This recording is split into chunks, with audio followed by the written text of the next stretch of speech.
These stories are first-hand accounts shared by Reddit users, detailing unsettling real-life encounters that left lasting impressions. Each narrative provides a chilling glimpse into moments of danger, survival, and eerie coincidences that might make you rethink your surroundings. Disclaimer: these accounts were originally published by Reddit users and are presented as personal experiences. While they are described as true events, their accuracy relies on the original storytellers. The details shared here are intended for awareness and cautionary purposes only. Viewer discretion is advised. Story 1. I'm a long-haul trucker. I stopped for a lost kid on a deserted highway in the dead of night. What I saw attached to him, and the question he asked, is why I don't drive anymore. This happened a few years back. I was doing long-haul, mostly cross-country routes, the kind that take you through vast stretches of nothing. You know the ones where the radio turns to static for hours, and the only sign of life is the occasional pair of headlights going the other way, miles apart. I was young, eager for the miles, the money. I didn't mind the solitude, or so I thought. The route I was on took me across a long, desolate stretch of highway that ran between the borders of two large governmental territories. I don't want to say exactly where, but think big, empty spaces, lots of trees, not much else. It was notorious among drivers for being a dead zone, no signal, no towns for 100 miles either side, and prone to weird weather. Most guys tried to hit it during daylight, but schedules are schedules. Mine had me crossing it deep in the night. I remember the feeling. Utter blackness outside the sweep of my headlights. The kind of dark that feels like it's pressing in on the cab. The only sounds were the drone of the diesel engine, the hiss of the air brakes now and then, and the rhythmic thrum of the tires on asphalt. Hypnotic. Too hypnotic. I'd been driving for about 10 hours, with a short break a few states back. Coffee was wearing off. The dashboard lights were a dull green glow, comforting in a way, but also making the darkness outside seem even more absolute. My eyelids felt like they had lead weights attached. You fight it, you know? Slap your face, roll down the window for a blast of cold air, crank up whatever music you can find that hasn't dissolved into static. I was doing all of that. It must have been around 2 or 3 a.m. I was in that weird state where you're not quite asleep, but not fully awake either. Like your brain is running on low power mode. The white lines on the road were starting to blur together, stretching and warping. Standard fatigue stuff. I remember blinking hard, trying to refocus. That's when I saw it. Or thought I saw it. Just a flicker at the edge of my headlights, on the right shoulder of the road. Low to the ground. For a split second, I registered a shape, vaguely human-like, and then it was gone, swallowed by the darkness as I passed. My first thought? Deer. Or a coyote. Common enough. But it hadn't moved like an animal. It had been upright. My brain, sluggish as it was, tried to process it. Too small for an adult. Too still for an animal startled by a rig. Then the logical part, the part that was still trying to keep me safe on the road, chimed in. You're tired. Seeing things. Happens. And I almost accepted that. I really did. Shook my head, took a swig of lukewarm water from the bottle beside me. Kept my eyes glued to the road ahead. The image, though, it kind of stuck. A small, upright shape. Like a child. No way, I told myself. Out here? Middle of nowhere? Middle of the night? Impossible. Kids don't just wander around on interterritorial highways at 3 a.m. It had to be a trick of the light, a bush, my eyes playing games. I've seen weirder things born of exhaustion. Shadows that dance, trees that look like figures. It's part of the job when you're pushing limits.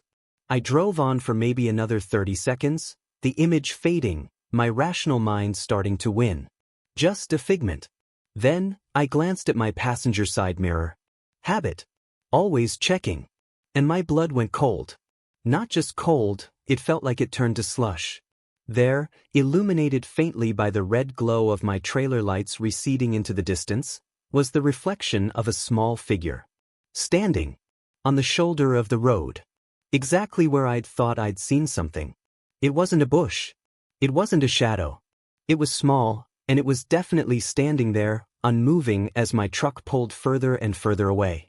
My heart started hammering against my ribs. This wasn't fatigue. This was real. There was something back there. And it looked tiny. Every instinct screamed at me. Danger. Wrong. Keep going.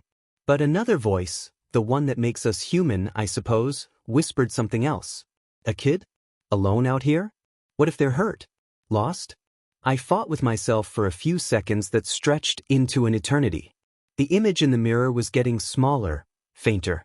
If I didn't act now, they'd be lost to the darkness again. God, the thought of leaving a child out there, if that's what it was. Against my better judgment, against that primal urge to just floor it, I made a decision.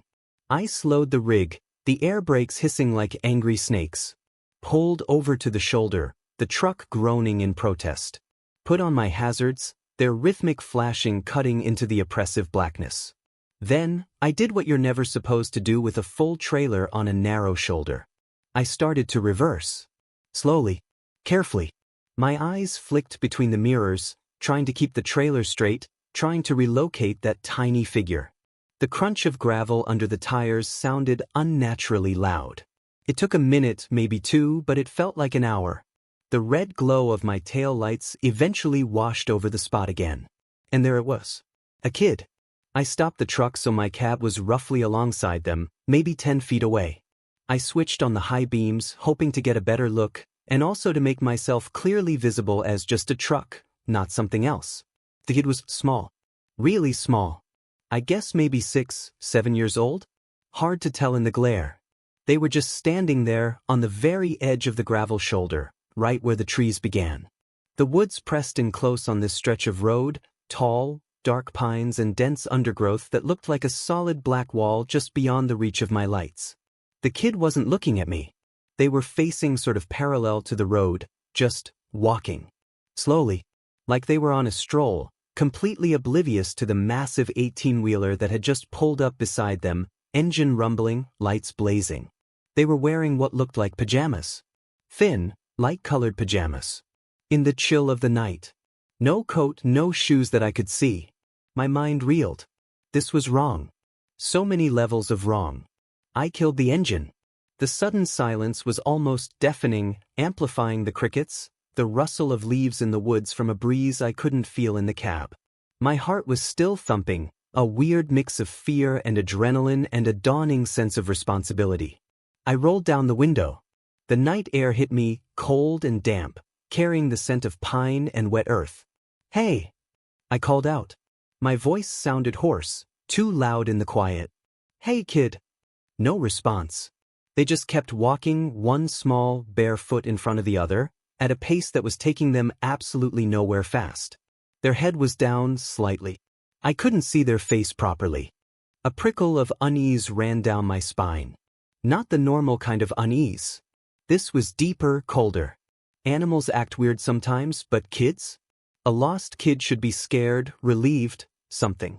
This one was nothing. "What are you doing out here all alone?" I asked, trying to keep my voice calm, friendly. Like you're supposed to with a scared kid. Even though this one didn't seem scary at all. It's the middle of the night. Silence.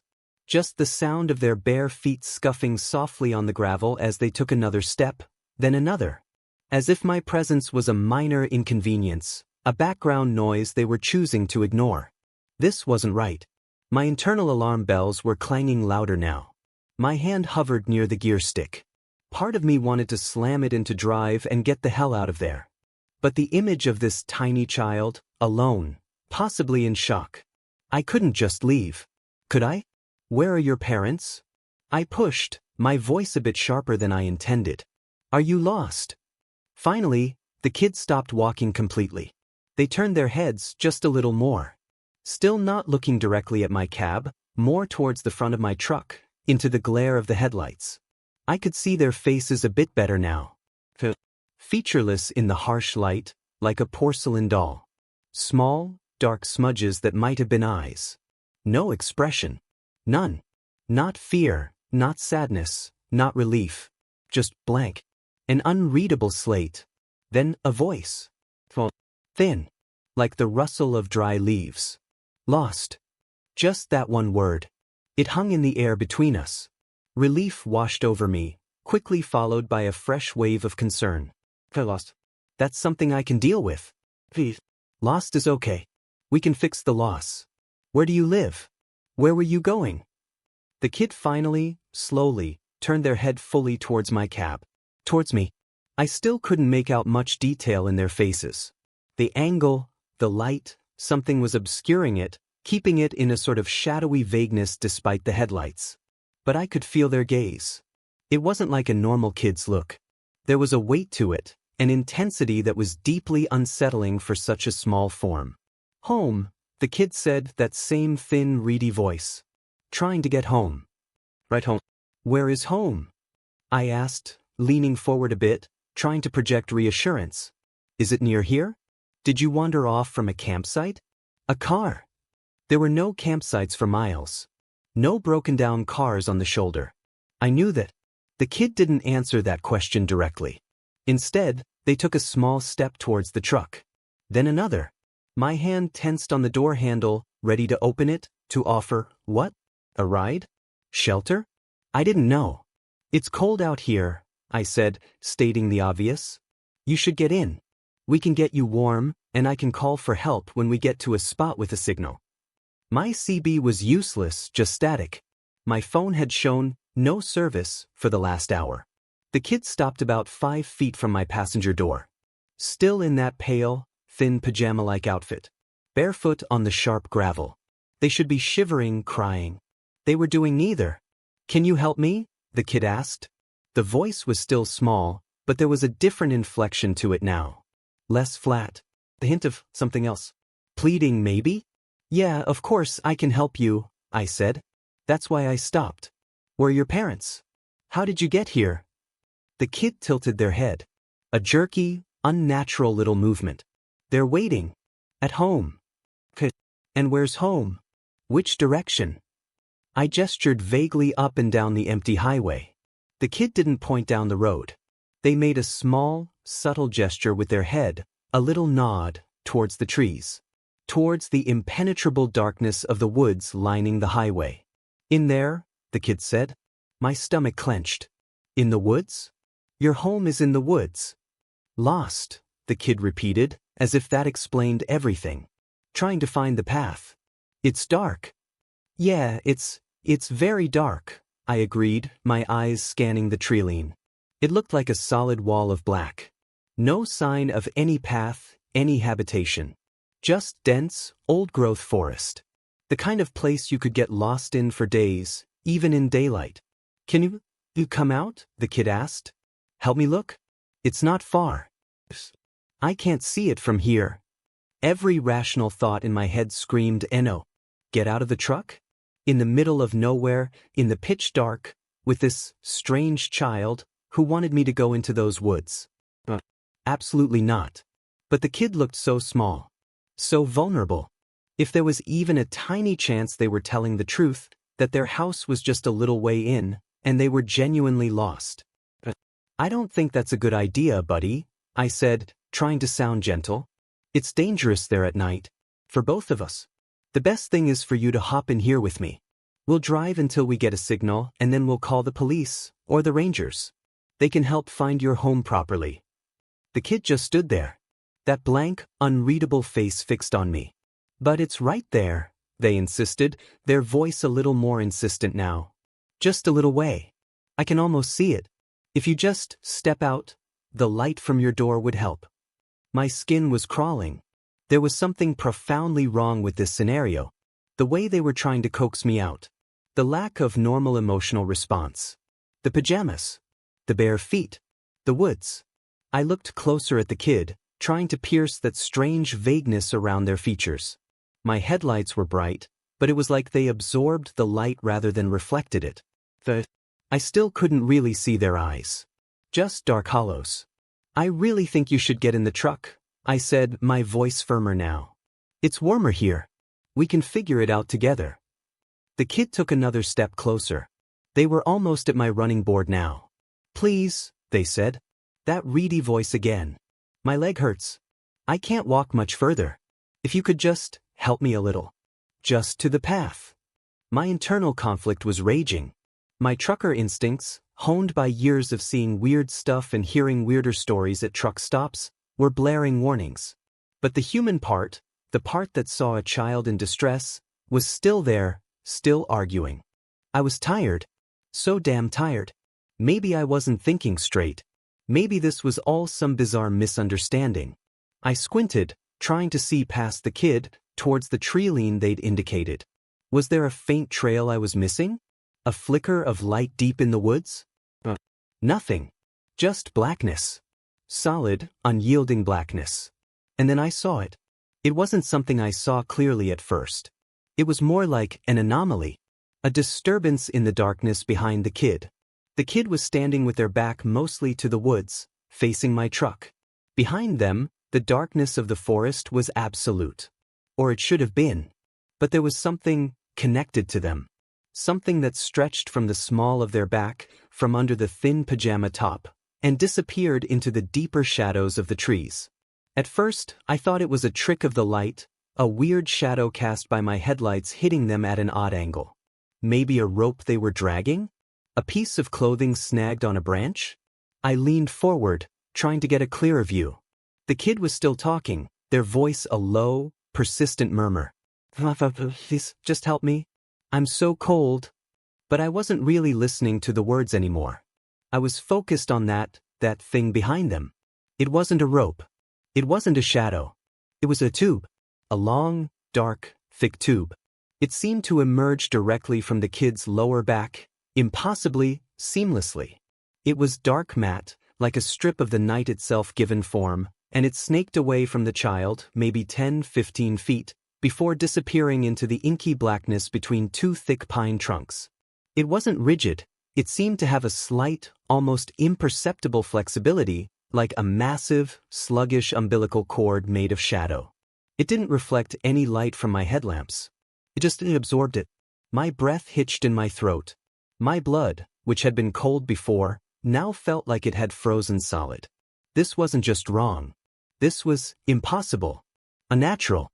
The kid was still trying to coax me. Are you going to help me? It's just there. You're so close. My voice, when I finally found it, was barely a whisper. I couldn't take my eyes off that appendage. What is that? Behind you? The kid flinched. Not a big movement, just a tiny, almost imperceptible tightening of their small frame. Their head, which had been tilted pleadingly, straightened. The blankness on their faces seemed to solidify. What's what? They asked, their voice suddenly devoid of that pleading tone. It was flat again. Colder. That thing, I stammered, pointing with a shaking finger. Coming out of your back. Going into the woods. What is that? The kid didn't turn to look. They didn't need to. Their gaze, those dark, unseen eyes, bored into me. It's nothing, they said. The voice was still small, but it had a new edge to it. Hardness. You're seeing things. You're tired. They were using my own earlier rationalization against me. No, I said, my voice gaining a tremor of conviction born of sheer terror. No, I'm not. I see it. It's right there. It's connected to you. The kid was silent for a long moment. The only sound was the thumping of my own heart, so loud I was sure they could hear it. The crickets had stopped.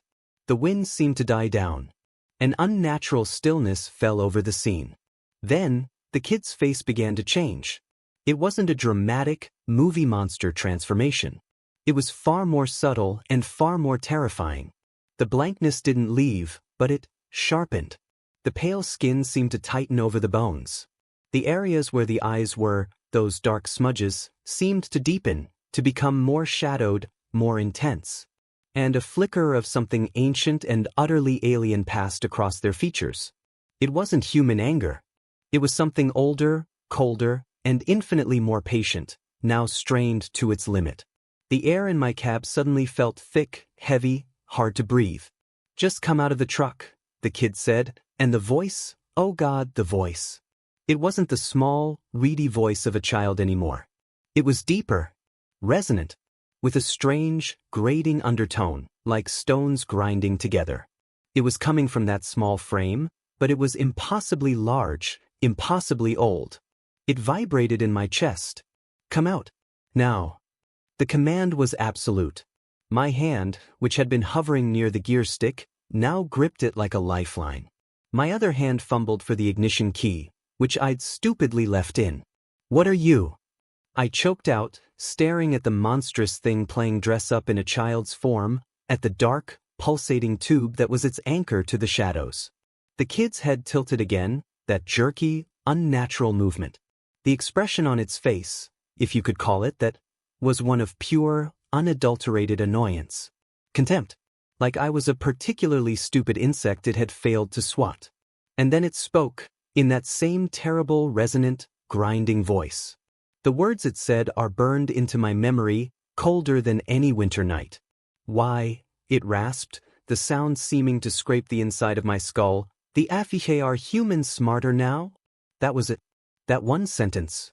The sheer, cosmic frustration in it. The implication of past encounters, of easier prey. The utter alien nature of it. I didn't think so. I didn't plan. I reacted. Primal fear, the kind that bypasses all higher brain function, took over. My hand twisted the key. The diesel engine roared back to life, a sudden, violent explosion of sound in the horrifying stillness. The thing actually recoiled. A small, jerky step back. The expression, that awful, tightened, ancient look, intensified. I slammed the gear stick into drive. My foot stomped on the accelerator. The truck lurched forward, tires spinning on the gravel for a terrifying second before they bit into the asphalt. I didn't look at it. I couldn't. I stared straight ahead, my knuckles white on the steering wheel, the whole cab vibrating around me. The truck surged forward, gaining speed with agonizing slowness. For a horrible moment, I imagined that tube thing whipping out, trying to snag the trailer, to pull me back, to drag me into those woods. I imagined that small figure, with its ancient, terrible voice, somehow keeping pace. I risked a glance in my driver's side mirror. It was standing there, on the shoulder, unmoving. The headlights of my departing truck cast its small silhouette into sharp relief. And behind it, the dark tube was still visible, a thick, obscene cord snaking back into the endless night of the forest. It didn't seem to be retracting or moving. It just was. The thing I didn't pursue. It just stood and watched me go. And that, somehow, was almost worse. The sheer confidence. Patience. Like it knew there would be others. Or maybe it was just annoyed that this particular attempt had failed. I drove. I don't know for how long. I just drove. My foot was welded to the floor. The engine screamed. I watched the speedometer needle climb, far past any legal or safe limit for a rig that size, on a road that dark. I didn't care. The image of that thing, that child shape with its dark umbilical to the woods, and that voice, that awful, grinding voice asking its horrifying question, was burned onto the inside of my eyelids. I must have driven for an hour, maybe more, at speeds that should have gotten me killed or arrested, before the adrenaline started to fade, replaced by a bone-deep, shaking exhaustion that was more profound than any fatigue I'd ever known. My hands were trembling so violently I could barely keep the wheel straight. Tears were streaming down my face, not from sadness, but from sheer, unadulterated terror and relief. When the first hint of dawn started to gray the eastern sky, and my phone finally beeped, indicating a single bar of service, I pulled over at the first wide spot I could find. I practically fell out of the cab, vomiting onto the gravel until there was nothing left but dry heaves. I sat there on the cold ground, shaking, for a long time, watching the sun come up, trying to convince myself that it had been a dream, a hallucination brought on by exhaustion. But I knew it wasn't. The details of that tube. The voice. The question. You don't hallucinate something that's specific, that coherent, that utterly alien. I never reported it. Who would I report it to? What would I say? Officer, I saw a little kid who was actually an ancient cosmic horror tethered to the woods by a nightmare umbilical cord, and it got mad because I didn't want to be its dinner? They'd have locked me up, breathalyzed me, drug-tested me, sent me for a psych eval. I finished that run on autopilot, dropped the load, drove my rig back to the yard, and I quit. I told them I was burned out, needed a break. They tried to convince me to stay, offered me different routes and more pay.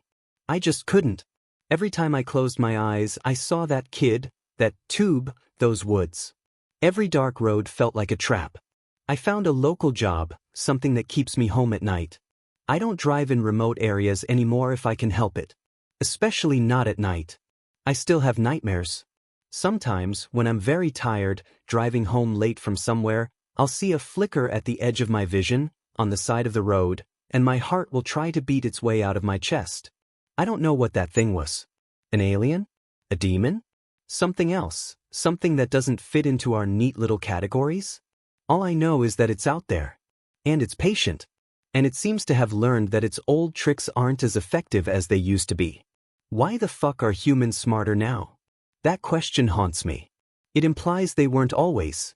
It implies that, once upon a time, we were easier. Maybe, just maybe, people like me, tired and alone on dark roads, used to just step out of the cab when asked. And were never seen again. So, if you're ever driving one of those long, lonely stretches of road, deep in the night, and you see something you can't explain, maybe just keep driving. Maybe being smarter now means knowing when not to stop. Knowing when to ignore that little voice telling you to help, because what's asking for help might not be what it seems. Stay safe out there. And for God's sake, stay on the well-lit roads. Story 2. I think I left my shower running. I'm writing this at 4:47 a.m. because I can't go back to sleep. Hell, I don't think I'll ever sleep again. Not after what I just saw. Or what I think I saw. I'm honestly not sure anymore. Let me start from the beginning because maybe if I write this all down, it'll make sense. Yesterday was one of those days that just beats the hell out of you. Double shift at the warehouse, my supervisor breathing down my neck about quotas, and my back screaming from lifting boxes for 12 hours straight. All I wanted when I got home was a hot shower and my bed. I turned the water on and sat on the edge of my mattress while it heated up. Just for a second, I told myself. Just until the steam starts fogging the mirror. The next thing I knew, I was waking up to the sound of running water. My apartment was thick with humidity, and I could hear the shower still going full blast. I'd fallen asleep and wasted God knows how much hot water. My landlord was going to love the utility bill. That's when I tried to get up and realized I couldn't move. Sleep paralysis. I'd had it a few times before, usually when I was stressed or exhausted. Your mind wakes up but your body stays locked in sleep. It's terrifying, but I knew it would pass. I just had to wait it out. But then I heard something that made my blood freeze. Footsteps. In my bathroom. Heavy, wet footsteps slapping against the tile. A voice echoed from behind the shower curtain, distorted by the water and steam. I can't get clean. The footsteps stopped. Then, suddenly, the shower curtain was ripped aside and someone stumbled out of my bathroom. I wanted to scream, but my paralysis held me prisoner. All I could do was watch as this thing stood dripping in my doorway. It looked like a man, but wrong. His skin was gray and slimy, covered in what looked like pond scum. Dark patches of mold spread across his arms and chest like bruises. Water poured off him in sheets, pooling at his feet. I can't get clean, he screamed, his voice raw and desperate. He stumbled back into the bathroom, and I heard him climb back into the shower. The water changed pitch as his body moved under the stream. This happened again. And again. Each time he emerged, he looked worse. The scum grew thicker. Barnacles began sprouting from his shoulders and neck like grotesque jewelry. His skin took on a greenish tint, and something that looked suspiciously like seaweed hung from his hair.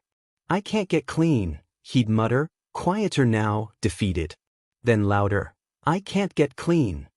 I lost count of how many times he repeated this ritual. My paralysis held me captive as this nightmare played out in my bathroom. The humidity in my apartment became suffocating. The sound of running water mixed with his desperate sobs until I thought I might go insane. Then everything went black. When I came to, he was standing over my bed. His face was inches from mine, if you could still call it a face. Barnacles had claimed his left cheek. Something green and slimy dripped from his mouth onto my pillow. His eyes, bloodshot and wild, stared directly into mine. I can't get clean, he shrieked. The shock broke my paralysis. I jolted awake, gasping and shaking. My room was dark and quiet.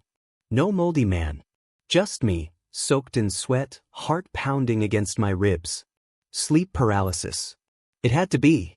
The most vivid, terrifying episode I'd ever experienced, but just a hallucination brought on by stress and exhaustion. I laughed shakily, running my hands through my damp hair. That's when I noticed my apartment was still humid. I looked toward my bathroom and my veins ran cold. There, leading from my bedroom to the bathroom, was a trail of wet footprints. And from behind my closed bathroom door, I could hear the unmistakable sound of running water. I'm sitting in my car now, parked outside a 24-hour diner, writing this on my phone. I grabbed my keys and ran. I couldn't bring myself to open that bathroom door. I don't know what to do. I can't go back there. But I also can't afford to find a new place, and who would believe this story anyway? Has anyone else experienced something like this? I keep telling myself it was just a nightmare, but those footprints, they were real. I don't think I'm ever going home. But my rearview mirror is starting to fog up. Story 3. They should have never confiscated my son's Tamagotchi. Until 3 weeks ago, I was living what most would consider a simple and happy life. I'm a stay-at-home dad, probably on Reddit more than I care to admit. I met my wife, Noriko, or Nori for short, in Osaka, Japan, 12 years ago during a work trip for an advertising agency. Shortly after we started dating, Nori was offered a senior position at her company's newly opened NYC branch. At the time, I was living in Connecticut but working remotely, so it was an easy decision to move in together in NYC. Plus, her mother has lived in Queens for the past 30 years, so it just made sense. 3 years later, we got married. The following spring, we had our son, Nicholas. Again, I'd like to emphasize that we've lived what I'd call a pretty normal life. We've had our ups and downs, but have never experienced anything quite like what I'm about to share. 3 weeks ago, Nicholas pulled this little gizmo out of his backpack. At first glance, it reminded me of Tamagotchi. A little piece of plastic that easily could fit in your pocket. 3 or 4 little buttons on the bottom and a cheap display up top. However, the design wasn't colorful like I remember Tamagotchi being. It was obsidian black. From a distance you could easily mistake it for some kind of medical device.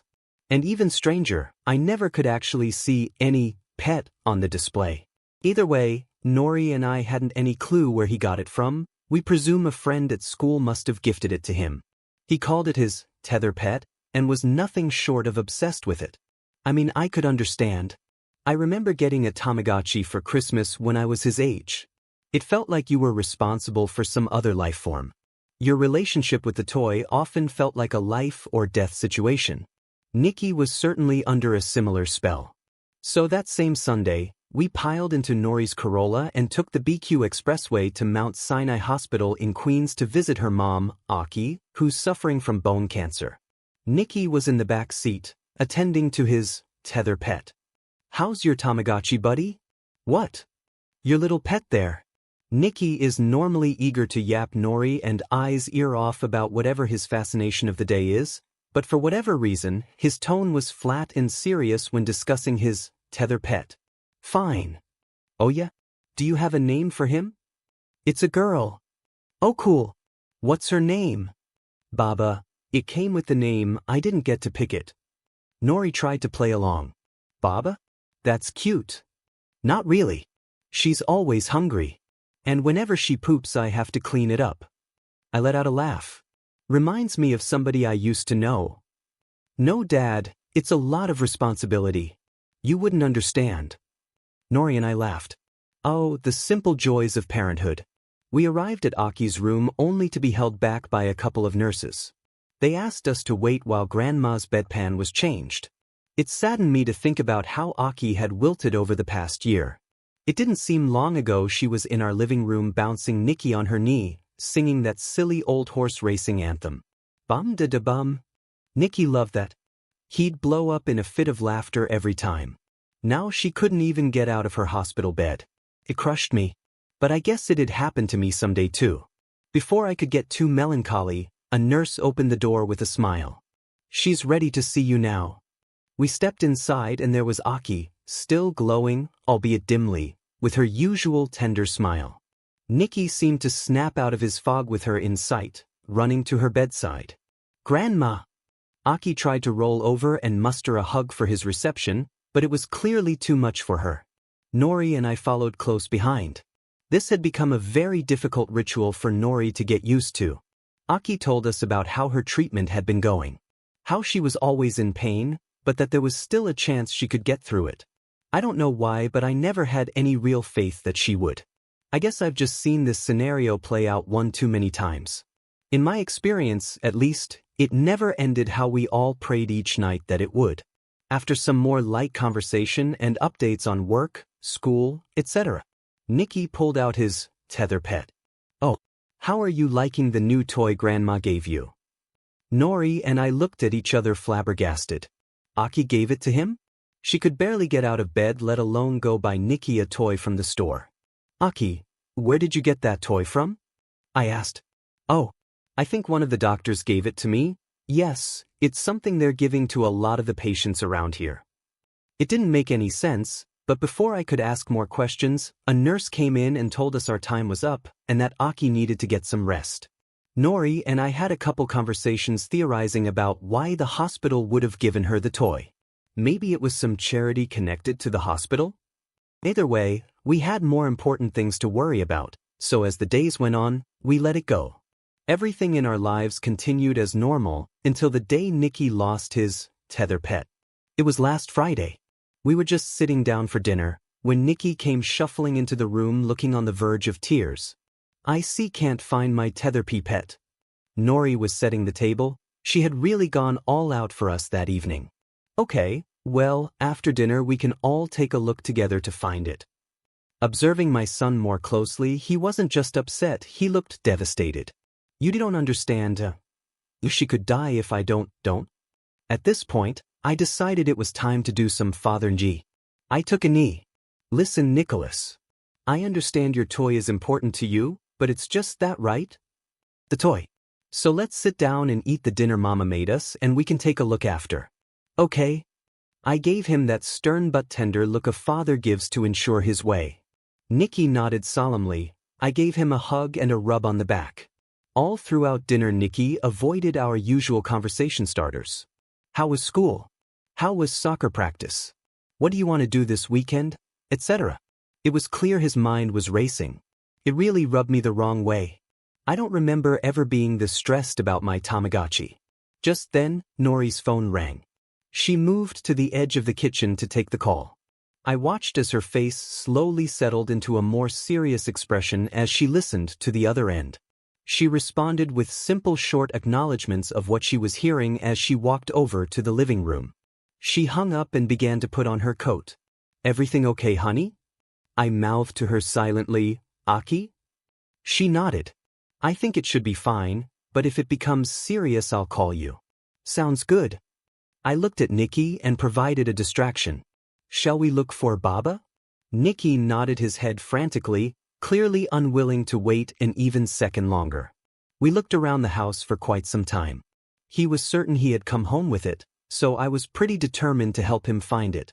It really felt like looking for a needle in a haystack, though.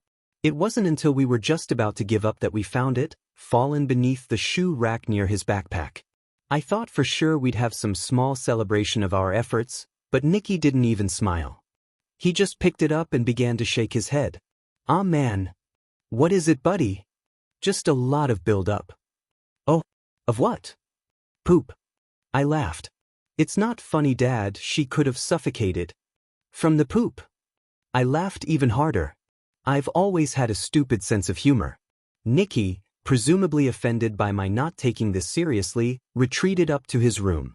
Alone, I decided this would be as good a time as any to pop on an old samurai movie for my own selfish pleasures. Plus a 3-hour runtime would keep me up long enough in case Nori called. But about halfway into the movie, she came in the door. Sopping wet. I guess it had started raining. She explained that everything ended up okay. A false alarm. I cut the movie short and we went to bed. As we laid together under the sheets, it was becoming clear she couldn't fall asleep. "What's wrong, babe?" "When I got to Sinai today, Mom had an accident." Like she shit herself. I wasn't sure how to respond, but luckily she continued. What if we get so old or sick that some stranger has to literally wipe our ass? I chuckled. I mean, we probably will. She rolled over and looked at me with playful concern. I don't want a stranger to wipe my ass. So you're saying it has to be me? She finally broke into a giggle. Well, how about we just promise to take care of each other, then? I kissed her on the cheek. Deal. The next few days were normal, well, the new normal.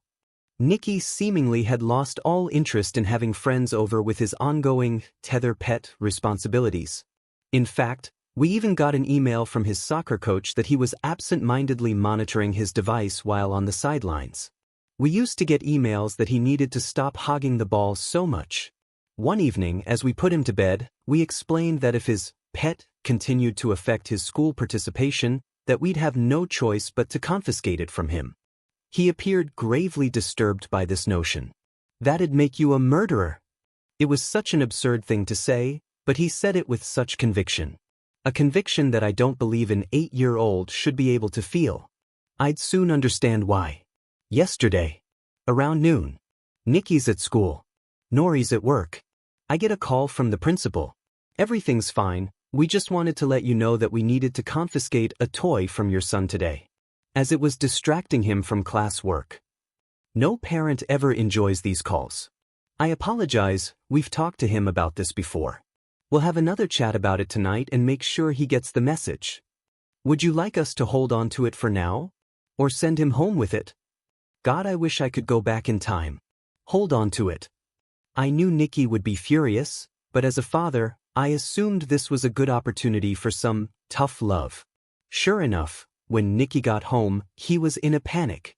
Dad, they took my tether pet away. She's gonna die, Dad. She's gonna die. I got on one knee and gave him my look. Even if it dies, it'll be okay, because it's just a toy, right? You can always just start over. He started crying as though really accepting the fact that this could really be the end for his pet. It's not just a toy, Dad. It feels real. It is real. Right then it all clicked. Nicky wasn't grieving for a toy. He was grieving his grandma. I felt a wave of relief, now seemingly able to connect the dots that didn't align to me before. I decided to make this a teaching moment. Nicholas, death is hard.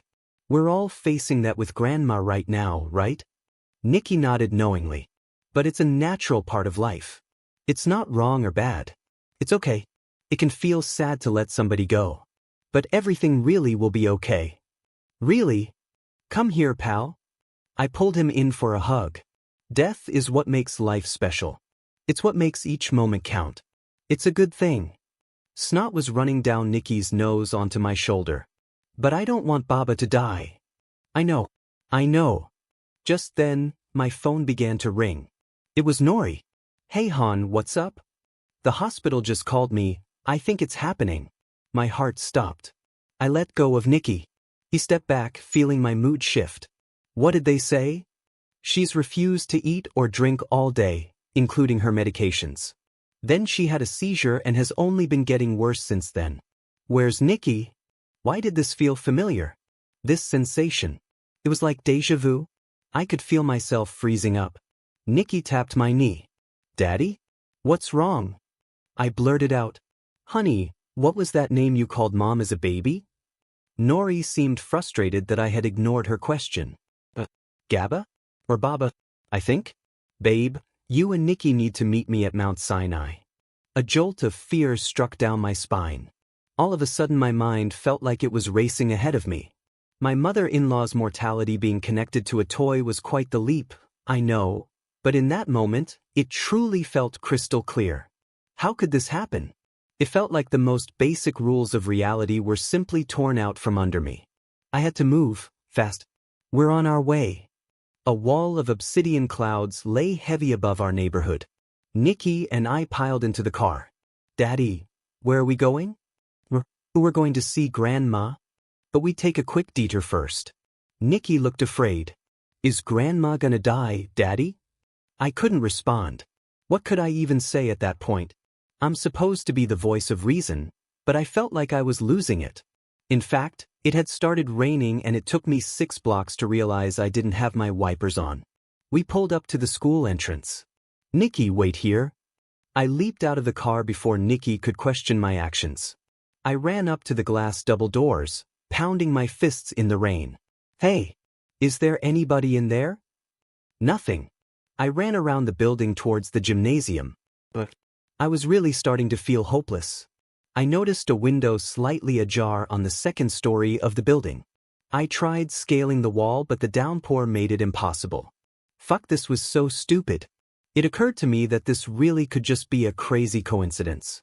That my mother-in-law was dying right now and I was here in the rain trying to break into an elementary school. But then I noticed a tetherball stand, held down by a weighted tire. I ran over to it, flipped it on its side, and with all my might pushed it towards the base of where the window was. I got a good grip on it and started to climb. If I could balance on the top, I should just be able to reach the windowsill. The rain made my hands slippery, but I just focused on Aki, on Baba. I felt a bellow of thunder rumble through the sky and knew my time was running out. Just as I reached the top, I heard, "Daddy! Daddy!" Nikki was standing at the base of the tetherball pole, clearly scared, drenched in the rain. I called out to him, "Wait right there. I'll be Bidesh." Bam. A crack of blinding white light, and then total black. I don't remember anything after that. Just some vague limbo of nothing. I woke up laid up in a hospital bed. My body was aching all over. Craning my neck around, I pieced together that I was in Mount Sinai Hospital in Queens. I had no idea how much time had passed. Nori and Nikki entered the room shortly after. My mind began to fill up with questions, but I was too weak to get them out. I just laid there in a daze. Nori started crying. Nikki stood like a statue, just staring at the floor. I felt like Lazarus, back from the dead. The first question I managed to ask was if Aki was still with us. She wasn't. A nurse joined us and explained to me that I had been struck by lightning on that tetherball pole. They'd need to run some additional testing that evening. My family doesn't know yet, but I am now suffering from electrical cardiomyopathy. My heart is fucked. As I write this, Nori and Nikki are asleep under the roof of our humble home. But I'm still here. I have no idea when I'll get out. And the more I look into my condition, the more I wonder if I even will. But this isn't the reason I'm sharing any of this now. It's because of what just happened to me only a couple hours ago now. A man came into my room while I was sleeping, unannounced. He looked like a doctor, but didn't state himself as one. Simply, he placed his hand over mine. "Give it to someone you trust." Then he left.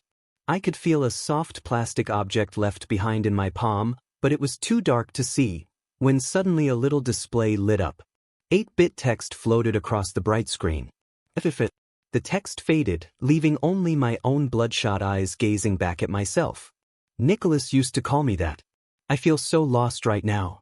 I feel so hopeless.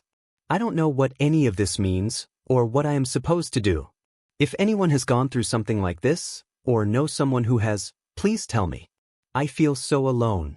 I don't want to die. I love you, Nori. I love you, Nicholas. Story 4. Carla always gave the best gifts.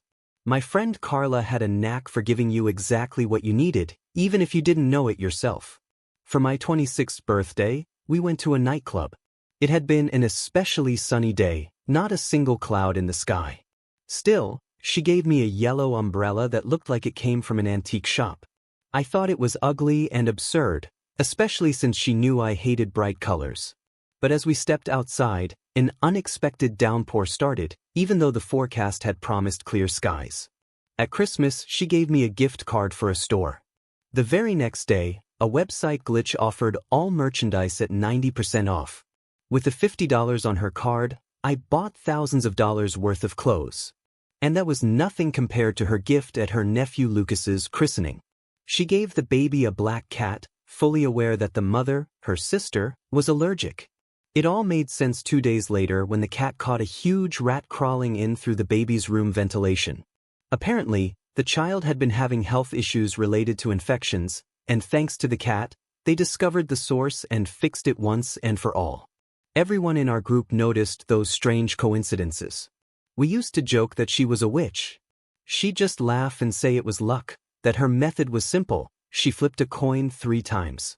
She did it to decide which store to enter, what to buy, even what time to leave the house. If she got 3 heads, she went ahead. If not, she changed the plan. We always laughed at that, grateful for her gifts.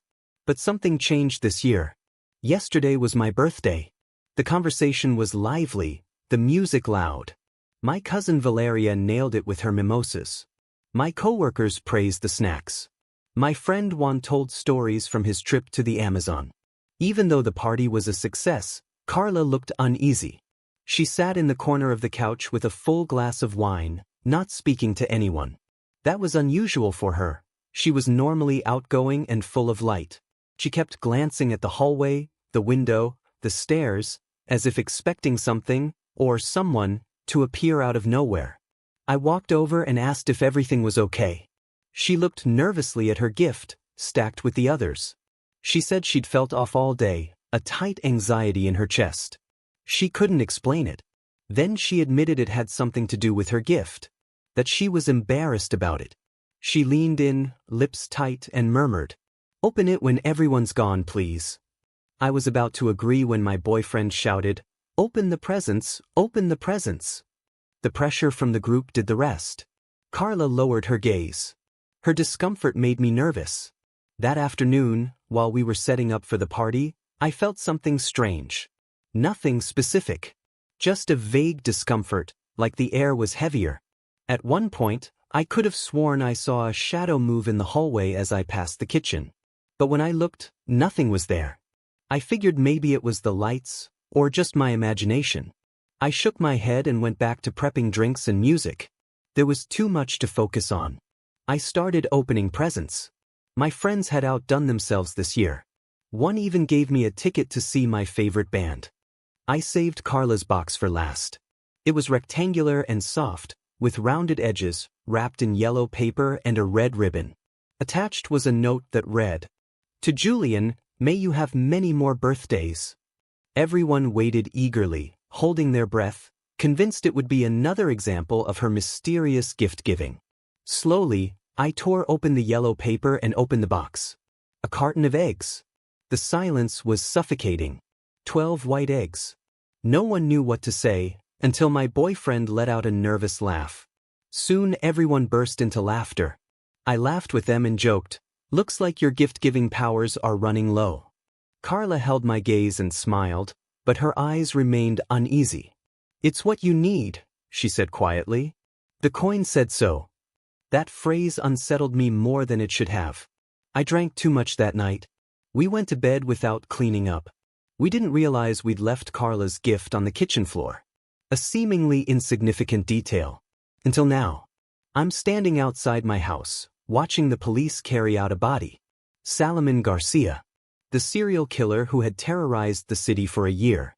He would hide in his victims' homes for 30 days before murdering them in their sleep. It was going to be our turn. But this time, he didn't get the chance. He slipped in the kitchen. His head slammed into the countertop.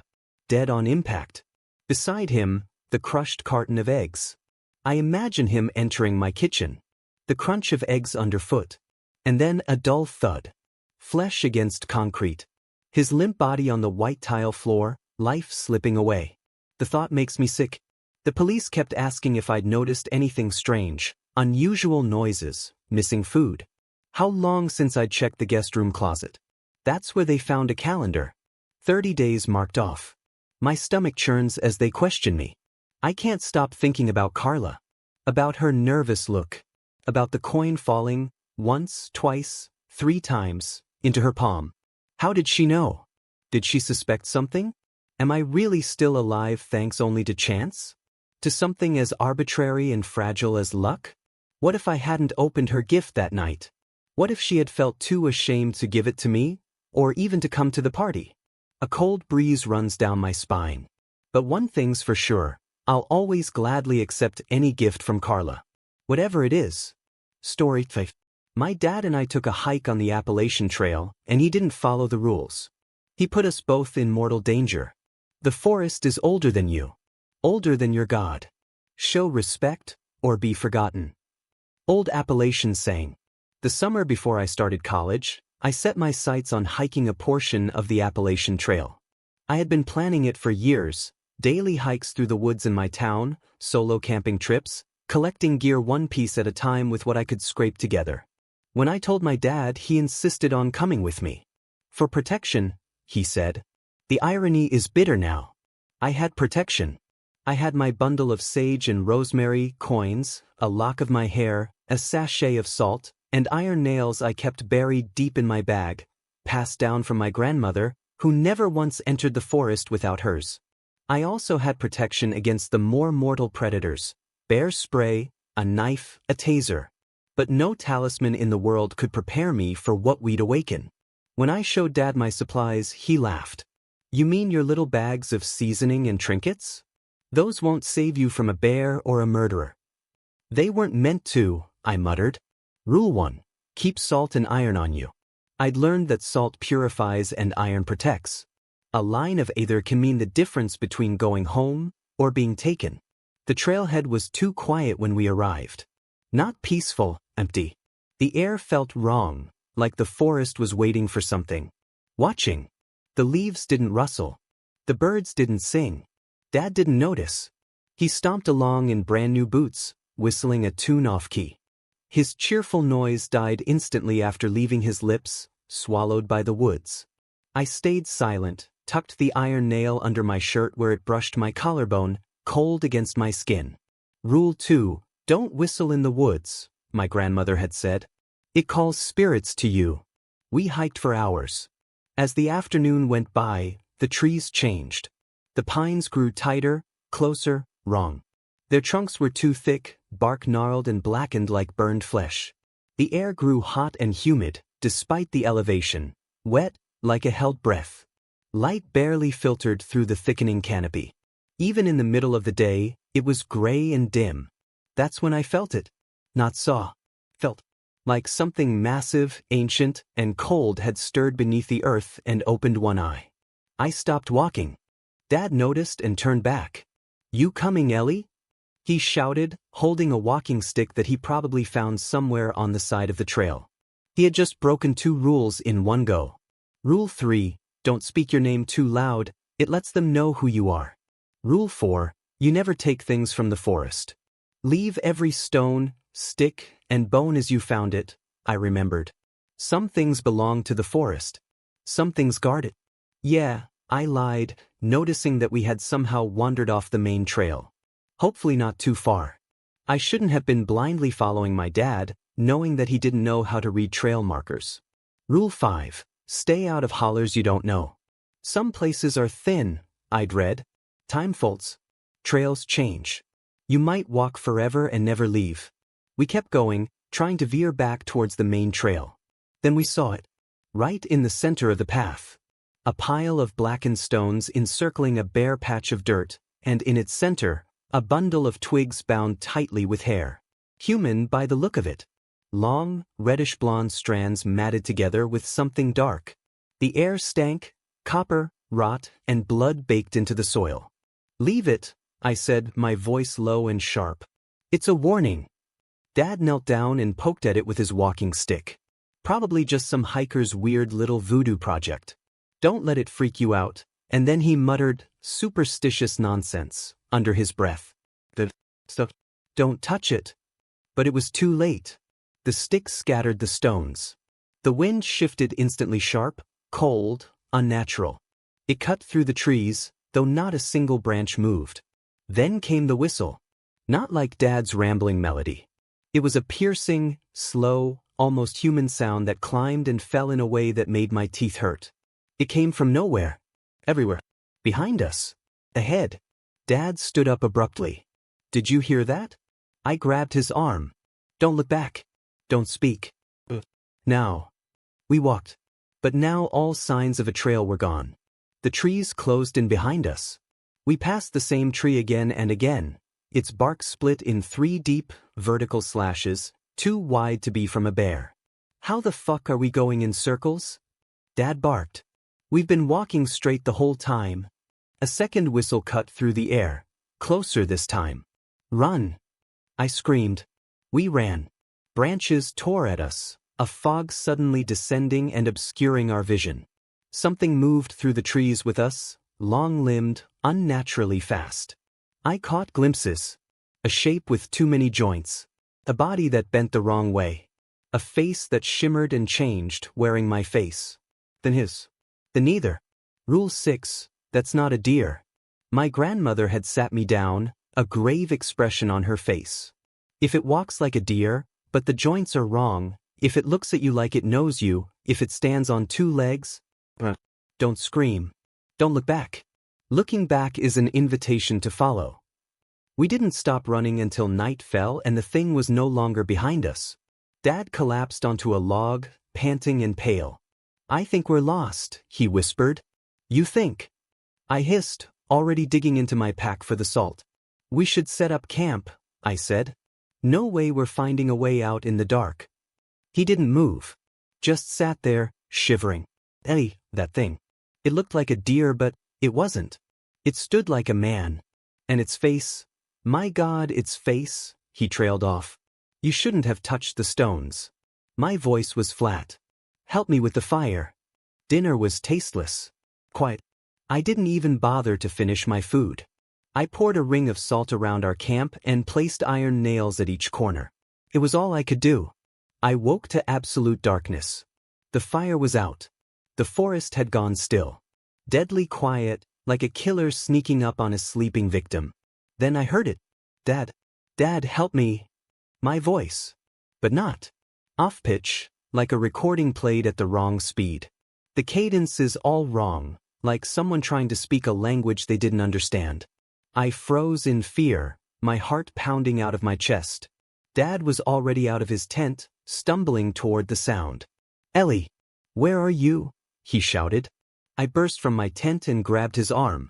That's not me. I'm right here.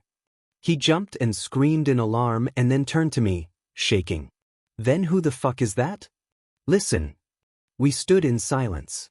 Then, Dad, I'm scared. Please help me. Closer. And closer. The underbrush rustled just past the tree line. I turned slowly. Something stood just beyond the edge of camp. Glowing eyes. Not animal eyes, intelligent. Patient. Watching. Rule 7. If you see glowing eyes, run. More rustling.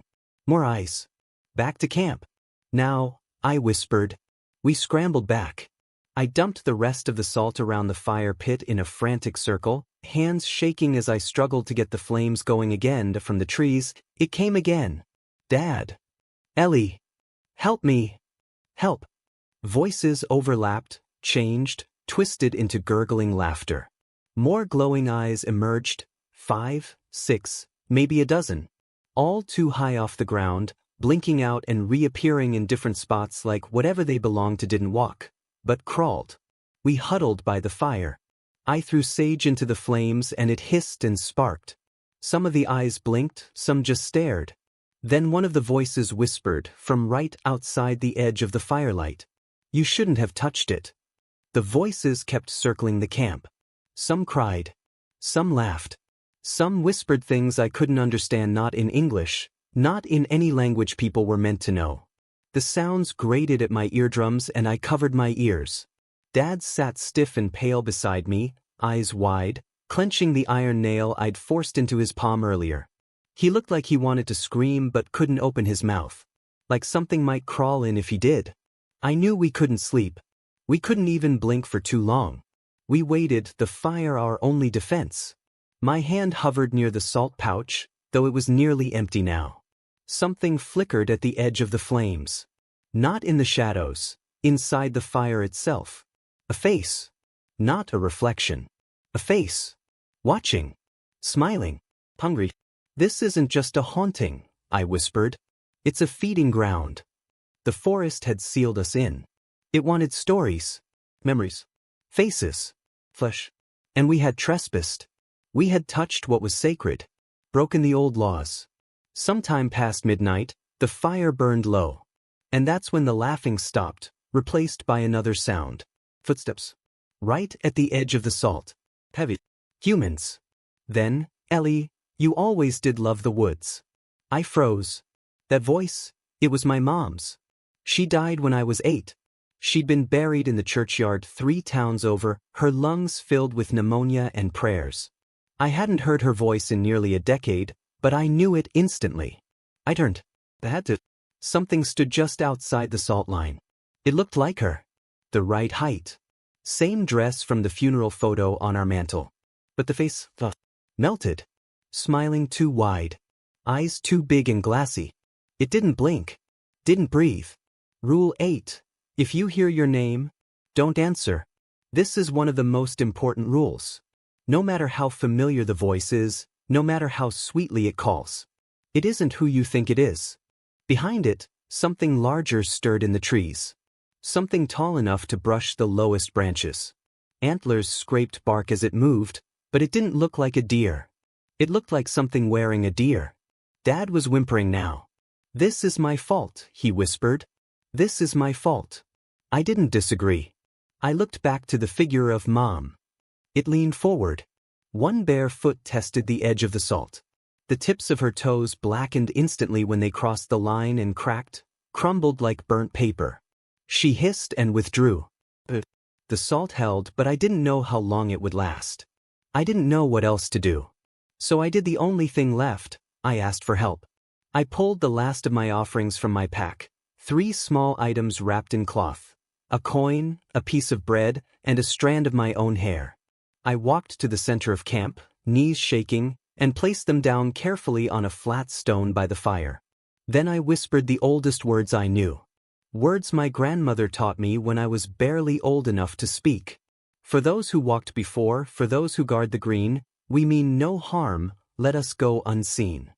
Rule 9. Leave offerings if you must pass sacred ground. A coin. A sweet. A bit of bread. The old ones watch.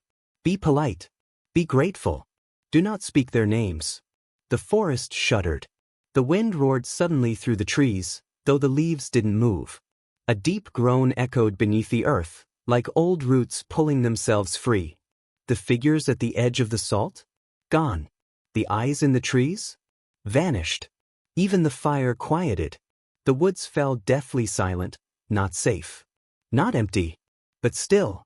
Like something ancient had just turned its head away, deciding, for now, to let us go. The sun was beginning to rise. "Now," I said, grabbing Dad by the wrist. "We go now. Don't speak. Don't look back." We didn't pack anything. We didn't need to. Anything we left behind belonged to the forest now. I followed a path that hadn't been there before. A trail of crushed ferns and moss, lit faintly by a silvery glow filtering through the canopy. A deer path, but not a real one. A gift. A chance. We walked. When the sun rose fully, we found ourselves stumbling out of the tree line, back at the gravel parking lot near the trailhead. Our car was still there, covered in leaves. We didn't speak until we were 3 towns away. Dad drove like he'd just been let out of prison. Hands white-knuckled. Eyes wide. Eventually, he looked at me and said, "You said you had protection." "I did," I said. "And it worked?" he asked, nervously. I didn't answer. Because I wasn't sure it had. Because sometimes the forest lets you leave and sometimes it just follows you home. Story 6. My husband insists on keeping this one painting of a woman. When my husband and I first got married and moved in together, we had a few fights. On personal space, on chores, and on decor. Namely, my husband insisted on keeping this weird painting of a woman. "Who is she?" I'd asked when I first saw it, leaned against a mountain of moving boxes. Dunno. Got it at a rummage sale. It was an original painting. Oil, I think, judging by the way the light reflected off the brushstrokes. It depicted a young woman standing in a dark room, looking over her shoulder at the viewer. She was actually rather beautiful. Blonde hair falling over her shoulders like a waterfall. A white cotton dress. A dainty, heart-shaped face that was somehow haunting rather than cute. She was illuminated brightly, but the room behind her was dark. The contrast in her pose reminded me a little bit of girl with a pearl earring. But it didn't feel classy, or pensive, or beautiful. Instead it felt creepy. Especially because my husband insisted on hanging it above our bed. "I mean, it's a beautiful painting," I said. But it just doesn't fit with the modern decor. Neither do your Funko Pops. Okay, but they're small. This painting is enormous. For Pete's sake, the woman is nearly life-sized. I want to keep her where she is. It seemed like a big deal to him, so I dropped it. But it wasn't easy.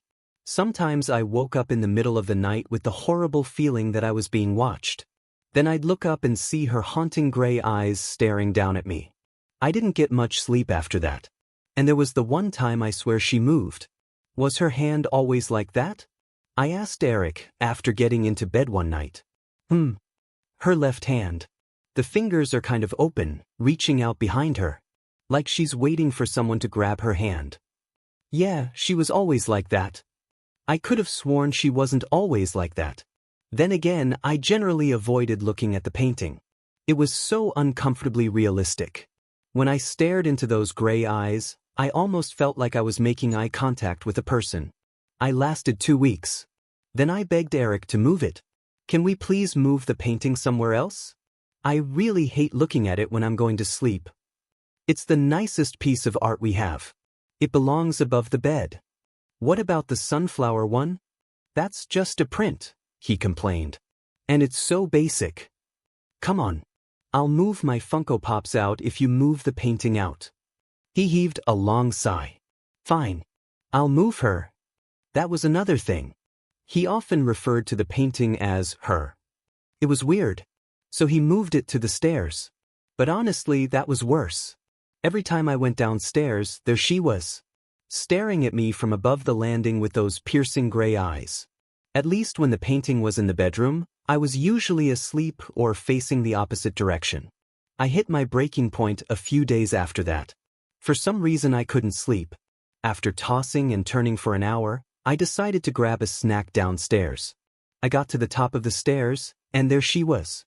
I hadn't turned on the main lights, only the night light in the hall bathroom was on. With everything so dark, the background of the painting melted into the shadows. But the woman still stood out, with her pale face and white dress. And my stupid, sleepy brain interpreted it as an actual person standing there. I jumped about a foot in the air. And I would have fallen all the way down the stairs, had I not caught the banister at the last second. Can we please get rid of that painting? I asked the next morning. Eric turned away from the stove, set the spatula down. Why? Last night, it scared the frick out of me. I nearly fell down the stairs. He stared at me as if unable to understand. She scared you? He asked slowly. Well, more like startled me. I thought it was actually a person standing there. He looked at me. Then he broke into laughter. And after a few seconds, I started laughing too. It was pretty stupid now that I thought about it. I know I was sleepy, but still, I thought the painting was a person. What, did I think we were being burglarized by a young, beautiful, blonde woman in a nightdress? For now, I'll move her into my office. Then you don't have to look at her at all. That sounds good. And for a while after that, things were okay. I sort of noticed Eric spending more time in his office than usual, but he also had a big deadline for a brief coming up. And how would that be related to the painting anyway? It's not like he was staring at her for hours on end. Except that's exactly what I caught him doing. One night he didn't come downstairs to eat dinner with me. I called up to him a few times. No reply. So I went upstairs and walked into his office, to find him staring at her. He was just sitting there, with his computer closed. No papers on the desk. The swivel chair turned towards the woman in the painting. Oh, he said suddenly when I walked in. Then he quickly stood up. I was just about to come down. Just sent in the brief a few minutes ago. They're really happy with it. He smiled broadly at me as if nothing were wrong, and then slipped past me. I listened to his footsteps thump down the stairs. Had he actually just finished working? Or was he just sitting in here, staring at her? I ultimately decided not to bring it up. The painting was out of my sight and that was great. Besides, I had bigger fish to fry, like my own deadline coming up for an article I hadn't even started. But then, on Friday afternoon, I accidentally overheard him on the phone. His voice was muffled through the thick wooden door, but it wasn't hard to hear him. He was shouting almost, "I'll have it in by tonight." No, I knew it was due on Wednesday. Well, my wife fell down the stairs. I had to take her to the hospital. Those words sent a chill through me. I barged in. Why are you lying about me falling down the stairs? His face paled. He ended the call and turned towards me. I'm so sorry, Tara, but I needed an excuse. I missed the deadline on that brief, and it's my job on the line. The brief you told me you finished 2 days ago? He nodded, silently. I crossed my arms. Look, Eric, your work is your business. But we've spent, all of 1 hour together all week. Because you've been locked in here all day, every day. I mean, are you even working? Or are you just sitting in here, staring at her? His dark eyes locked on mine. And then his voice grew soft. You're jealous of her. What? You shouldn't be, Tara, he said, stepping towards me. The painting makes her prettier than she was. I froze. Stared at him. Then I finally found the words. Are you saying, this is a painting of someone you know? No, he said slowly. Sorry, I misspoke. I meant, whoever this is a portrait of, I'm sure it's a flattering likeness. All portraits are flattering like that. I stared at him, my heart pounding in my chest. Who is this painting of, Eric? I told you it's not. Eric. I stepped towards him. My legs felt weak, wobbling underneath me. Who is this a painting of? He only shook his head. I couldn't sleep that night. I know, it sounds silly being so worked up over a painting. But you have to admit it was weird. He was obsessed with this thing, for whatever reason. Why didn't I see the painting when we were dating? Did he hide it away in the basement? That was the one place I'd never been. Had he built a little shrine down there, painting, candles, the whole 9 yards? The thought of it made me sick. Is it an ex-girlfriend? An ex-wife, even that he never told me about? Getting a painting commissioned must have cost a fortune. Especially a huge, detailed one like this. I mean, as much as I hated that thing, it was clearly done by someone incredibly gifted. The glint in those piercing gray eyes, the small dimple on her right cheek. But clearly he wasn't keeping it to appreciate the artistry. He knew her. And whoever she is, he's obsessed with her. And then I got the craziest idea. I sat up in bed, slowly, quietly, turned to Eric. He was fast asleep. Then I slipped out from underneath the covers, grabbed my phone from the nightstand, and tiptoed out of the room. My bare feet padded softly across the hallway as I made my way towards his office. Then I pushed the heavy wooden door open and stepped inside. The office was cold, much colder than our bedroom. Goosebumps pricked up my bare arms. But I didn't waste any time. I reached over, fumbling across the wall, and hit the switch. The light flicked on. The blonde woman stared down at me from the wall. Her eyes seemed to follow me as I took Eric's leather chair and dragged it across the hardwood. Once against the wall, I stepped up onto it. We were staring at each other, face to face. I'd never been this close to the painting before. My face inches from hers. This close, I could truly appreciate the detail. Each individual eyelash is painstakingly drawn, curving up from its follicle. Thread-like striations of light and dark gray filling her irises. Her skin, so pale and creamy, dotted with the tiniest of pores. But I wasn't here to appreciate the artwork. I lifted my phone and took a photo. Then I brought up a reverse image search. It took a few minutes for me to find the right website and upload the photo. But when the results loaded, I gasped. I expected maybe one result, if I were lucky. Some sort of facial recognition that would match the painted face to a photo. Or maybe the artist's website would come up and mention who the subject was. But instead, dozens of thumbnails filled the page. Of the exact same painting I'd been staring at for weeks. Fingers trembling, I clicked on the first one. It led to a news article. Search continues for missing Franklin art student. My heart dropped. Little black dots danced in my vision. I collapsed into the chair behind me, trembling, and began to read. Anya Kelsing, 23, went missing after a hike with her boyfriend.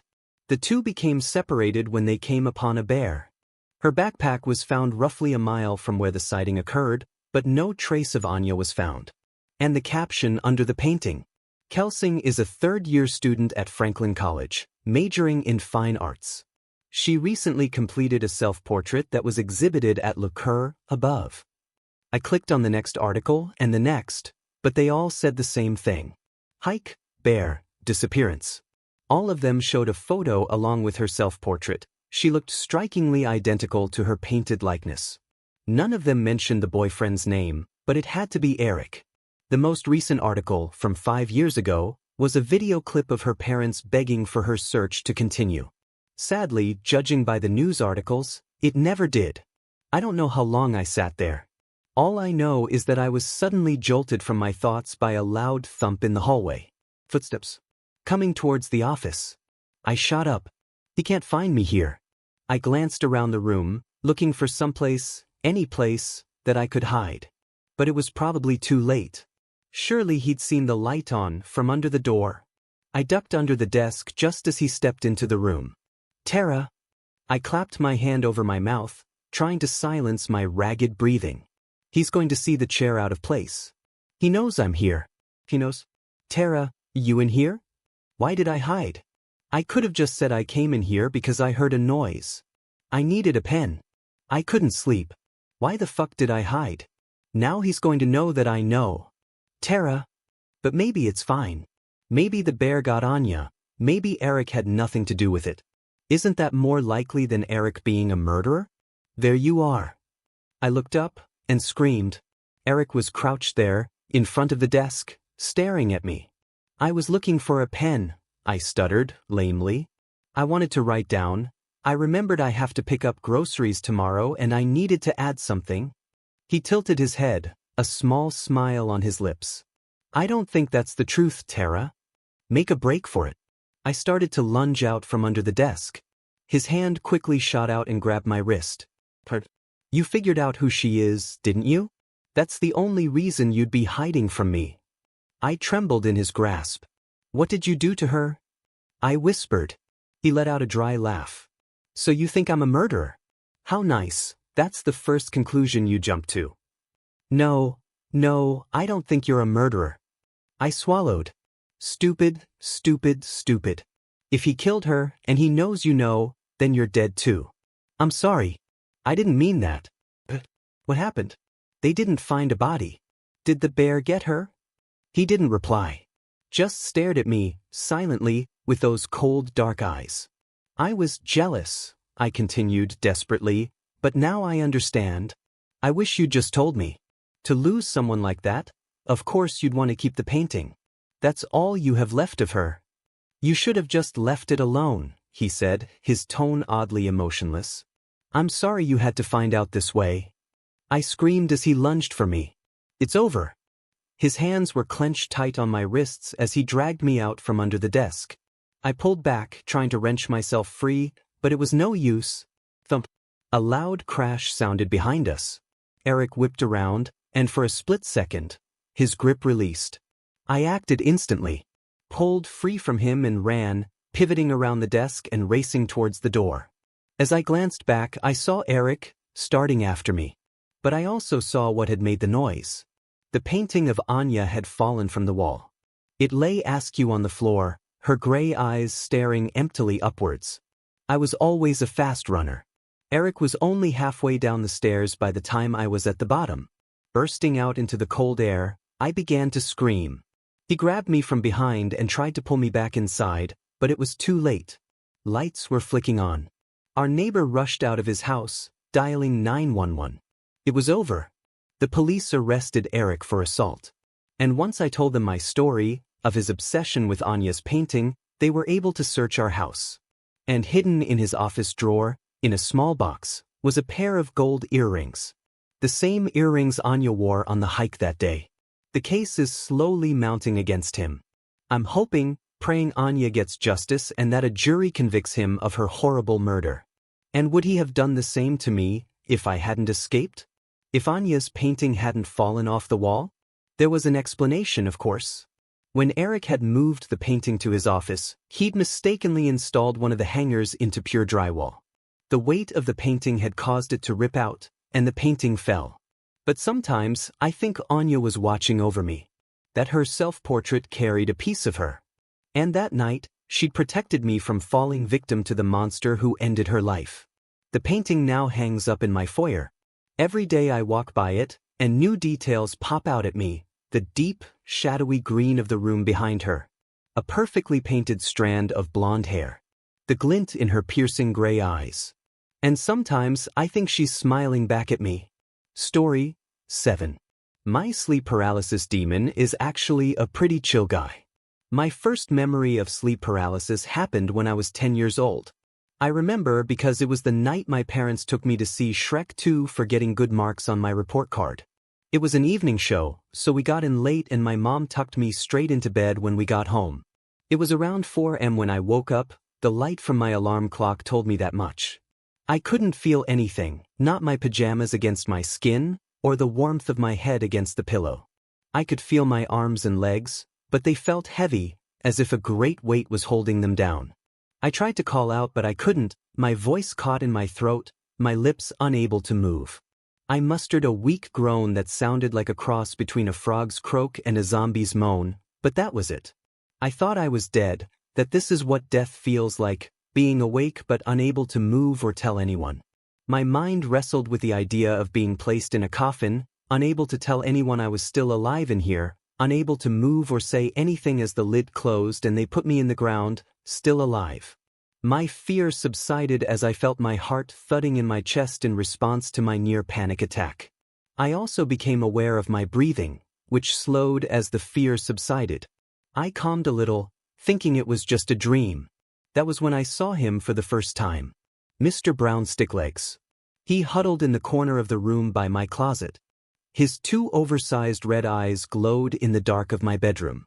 His face was like a porcelain mask, white, expressionless, with no mouth or nose, only those two haunting red eyes. When he stood up, his body unfolded like origami until his head reached the ceiling. His neck bent, tilting forward as his true height was greater than the height of my room. His long black torso was covered in shimmering symbols that reflected red in the light of his glowing eyes. He stood on two spindly thin legs that disappeared into the shadows of the room. He made no noise as he moved, seeming to glide as he hovered closer to my bed. His long thin arms reached down to me as I moaned through paralyzed lips. I could not scream, even though I very much wanted to. His fingers reached through the darkness, down to my face. Two pointed fingers touched against my eyelids, pushing them closed. I remember his fingertips feeling cool, but not cold. Even though the ends of his fingertips looked sharp, his touch was gentle. "Do not struggle, little one. Sleep, sleep," he said. His voice was so deep I could feel it in my chest when he spoke. I did as instructed, convincing myself that it indeed was a dream. Even if it wasn't, the back of my eyelids was more reassuring than looking into those piercing red eyes in his vacant mask of a face. I closed my eyes, wanting it to be a dream, willing it to be a dream. I woke up the next morning, thankfully able to move, walk and talk. I explained what I saw to my parents, who both agreed that it was a dream. My mom tried floating the idea that something from Shrek 2 scared me, but neither my dad or I bought it. For confirmation, Dad asked that I draw a picture of what I saw for them. As I was drawing, I ran out of black crayon and had to finish his legs with the next darkest color in my crayon box. "Hey there, Mr. Brown Sticklegs," my dad said as I handed him the drawing. "You leave my daughter alone now, you hear?" This is how my sleep paralysis demon ended up with the name Mr. Brown Sticklegs. Giving him a silly name helped take some of the edge off of going to bed the following night. My dad even did a sweep of the room, calling out for him. "Here, Mr. Brown Sticklegs," he said, whistling as if he were calling a dog. It made me giggle and the whole episode felt more fun than scary. But once they tucked me in and turned off the light, I felt the dread creeping back in. Darkness hits harder when you expect to find something lurking in the shadows. I don't know how long I searched, but I eventually fell asleep. In the weeks following, I searched for Mr. Brown Sticklegs every night as I fell asleep. Even when I went to sleepovers, I would do a cursory check in case he tagged along to a friend's house. As time passed, my searches became less frequent. It was a couple months later, the night before my first day of 5th grade, when I woke up to Mr. Brown Sticklegs straddling over my bed, his empty plate of a face inches from my own. A scream stuck in my throat, coming out sounding like a gush of air releasing from a pool float. "Hush, child," he said. His voice was deep, echoless. I didn't know how he spoke without a mouth, but I heard him nonetheless. I saw that he held a piece of paper in his thin fingers, crumpled on the edges and torn. He held it up to show me. On the page was a pink blob with blue dots for eyes and a droll red smile and stick lines for legs and arms. It was lying on a blue rectangle. "I found the picture you drew of me. So I drew a picture of you," he said. "Do you like it?" I tried nodding, but I couldn't move. I tried answering, but all that came out was the same dry croaking sound. "Will you draw another one for me? I like the first one. You gave me pants. I look good in pants." Again, I was unable to respond or move to give him an answer. He must have been able to read my intent, because he tucked the picture under my pillow before closing my eyes again. When I woke up in the morning, I bolted upright and tossed my pillow off the bed. My heart leapt into my throat when I found the picture. It wasn't a dream. He was real. I went to my desk and began drawing a picture for him, starting with his face and eyes, trying to capture as much detail as I could remember. I had forgotten all about the first day of school until my mom opened my door and found me still in my pajamas. "Lexi," she yelled, startling me as I was coloring in his eyes. "Your bus will be here in less than an hour. Get dressed now." I tucked my picture into my school backpack and got dressed. I finished my drawing at recess that day, using my brand new Crayola 64 pack that I got with my back-to-school supplies. I gave him blue pants this time, figuring he'd like to see himself in jeans. I wrote his name, Mr. Brown Sticklegs, at the bottom of the picture and drew a smiley face next to it, hoping he'd like his nickname.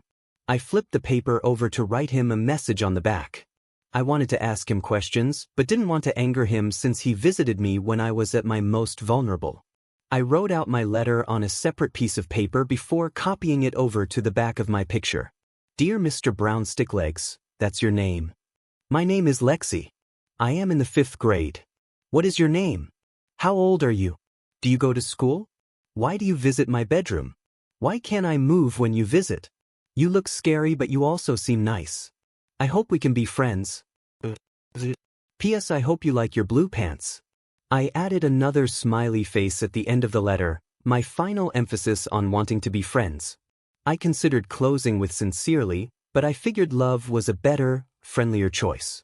I tucked the picture under my pillow that night, now anxious to see him rather than filled with dread of his reappearance. But like the last time, he did not return the next day. Or the day after. The days stretched into weeks, and every morning I found the picture tucked under my pillow from the night before. It wasn't until Thanksgiving break that I saw him again. My eyes opened as the morning sun poked through the blinds of my bedroom. His body didn't look any different in the light. In fact, his black skin seemed darker, absorbing the sun's rays without giving anything back. His eyes seemed wider than before. If he had a mouth, I would have figured he was smiling. In his slender fingers was the picture I drew for him. "Hello, Lexi," he said. "Thank you for the picture. I do look good in blue pants." I wanted to smile, but, well, sleep paralysis. He flipped the picture over to the side with my letter. "I will answer your questions the best I can. I do not have a name, not one you could ever pronounce, but I am happy for you to call me Mr. Brown Sticklegs. As for my age, I exist outside of the construct of time, therefore I am ageless. I do not go to school, nor do I know what school is. Why do I visit you? I visit to feed on the energy of your soul." My breath quickened as a mute groan exited my teeth. I wanted to run, wanted to get away from him, but I was pinned down, unable to move. He sensed my uneasiness and tried to calm me by patting my forehead. "Let me explain. Have you been to the ocean? It appears vast, almost limitless as you stare out into the blue water, with no visible land on the other side. In my mind I was standing on a beach. I felt the salty ocean breeze against my face as I looked out over the massive body of water. The waves crashed at my feet. I felt the rush of water over them followed by the trickle of sand and pebbles as the water drew back. Your soul is like an ocean, child. Vast, limitless, undefinable by words to your understanding. I take only a tiny sip, a single glass of water from a vast ocean. I am not one who could consume an entire ocean. Dark clouds formed over the water as I stared at the white-capped waves. The clouds unleashed a heavy downpour, turning the horizon gray as rain fell from the sky over the ocean. Just as the rain falls over the ocean, your soul can replenish itself by more than I could ever consume, not even in 1,000 of your years. Does that make you feel better? On the beach in my mind's vision, I nodded. In my bedroom, he nodded back at me. Good. As for your last question, why you cannot move, we are meeting at a point outside of your time, where your world and mine touch. Your physical body cannot move here, but if you persist, you can learn to speak to me with your mind, and I will answer your questions in exchange for your drawings. You can draw pictures of whatever you like. I want to know more of your world.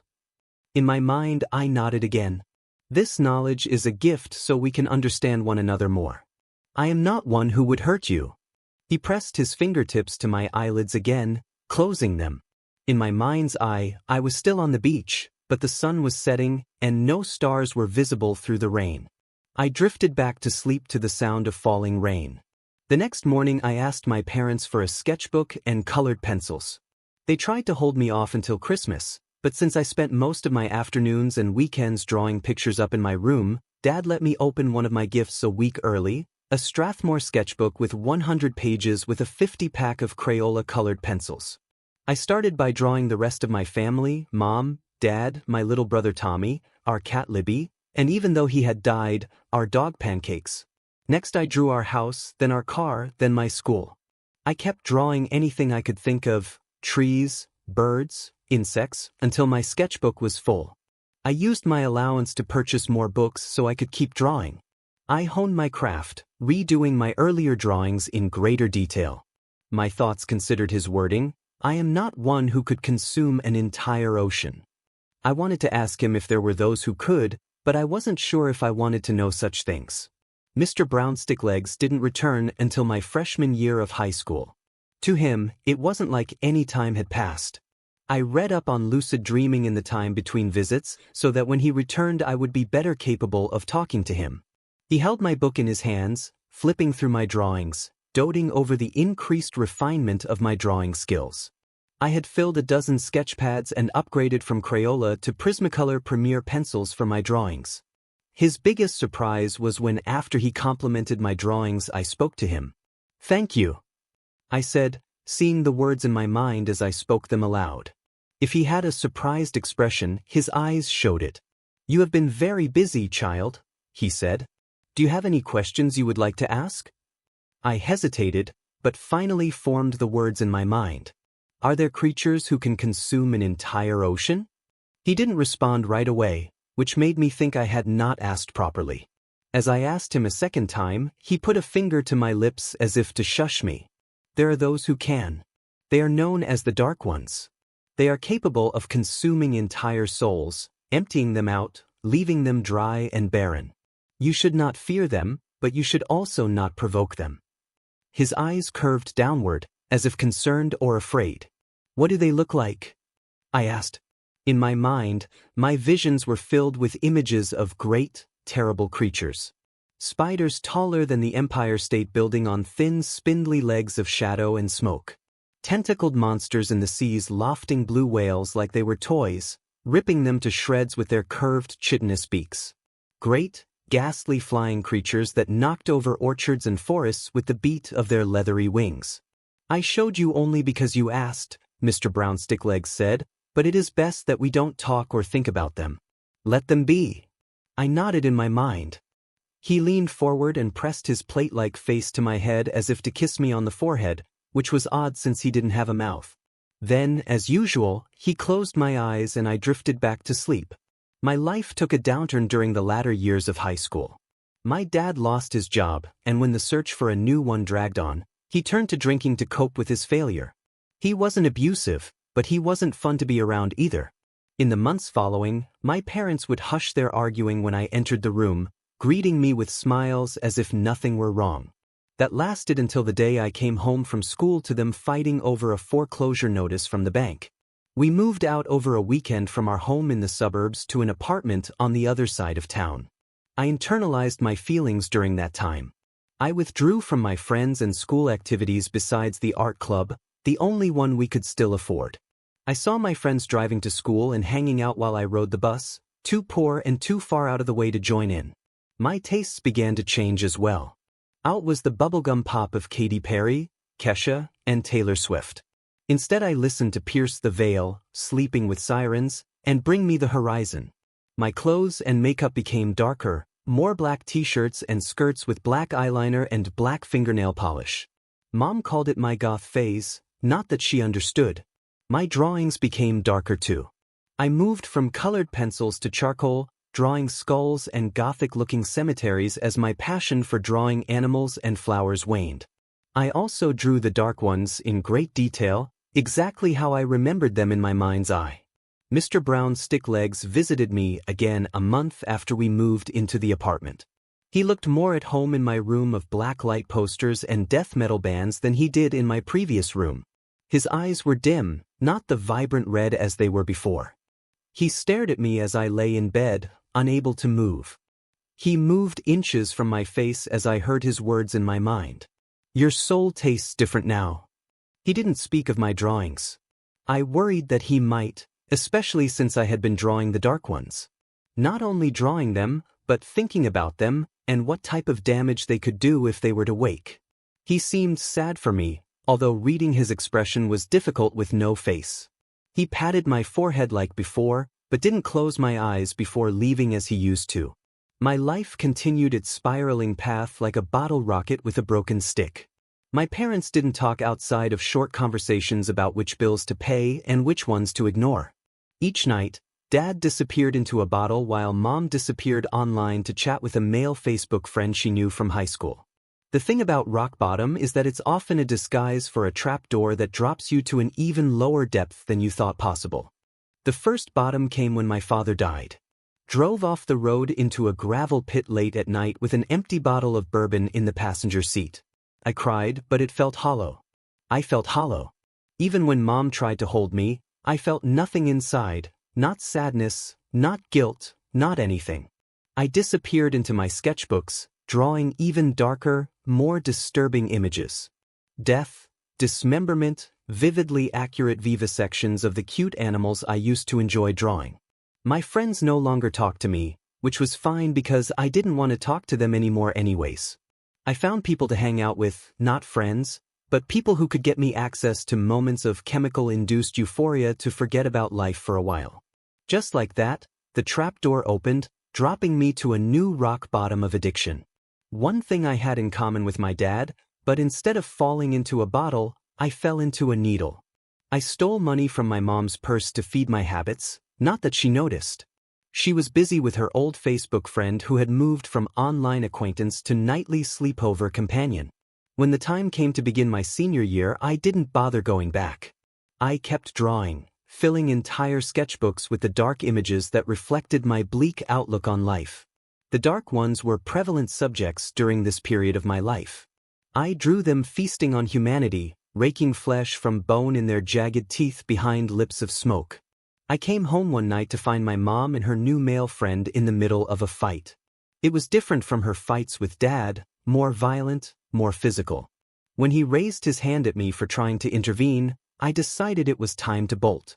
I left home, hitching rides with anyone with a set of wheels I could manage to put up with for short periods of time. My preference leaned toward those with access to the chemical release I craved. The more I could numb, the more I could escape.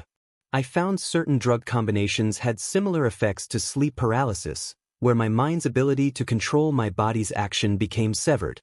In those moments of numbed paralysis, I'd see Mr. Brown's stick legs watching from afar as I dulled the pain.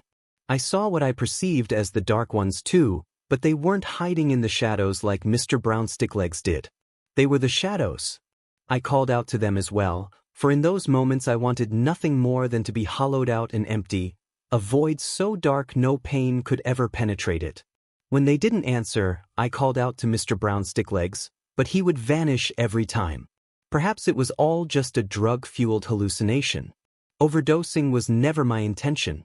I was pushing too much, trying to find the edge of the void after feeling so low, so very low, searching for that something extra to filter out the background noise.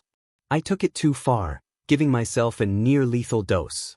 At one moment, I was lying next to strangers on a stained mattress in an abandoned warehouse. Then came the initial rush of euphoric bliss. And then, nothing. Whoever I was traveling with at the time dumped me on the curb in front of making me someone else's problem.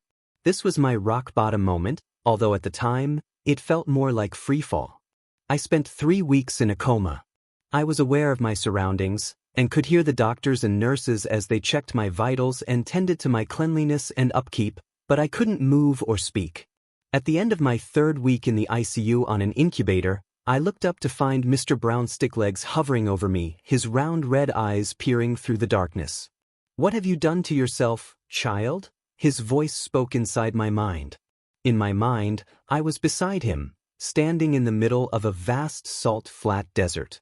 The ground was cracked and dry in a hexagonal pattern that stretched in all directions. "This is your soul now, there is nothing left to drink." I heard the beep of my heart rate monitor back in my hospital room speed up as fear entered my mind. I called out to the Dark Ones, I said. I asked for them to come. They emptied me out, emptied my soul. "No, my child. You did this. You have not replenished, you have only consumed. And now, nothing remains." I dropped to my knees in the middle of the salt as I felt a rumbling deep inside the hollow pit of my stomach. I leaned forward onto my arms, but they were no longer my arms. They were pitch black and empty.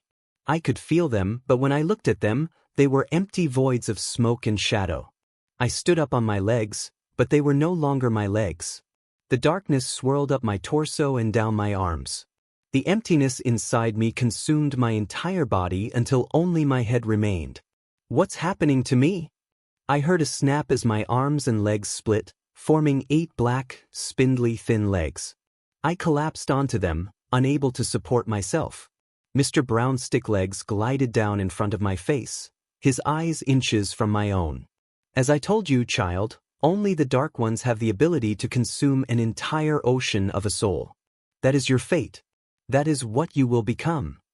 Back in the room, my heart rate monitor crashed to a flatline. I felt the cold darkness swirl up my neck to my head as the void consumed me.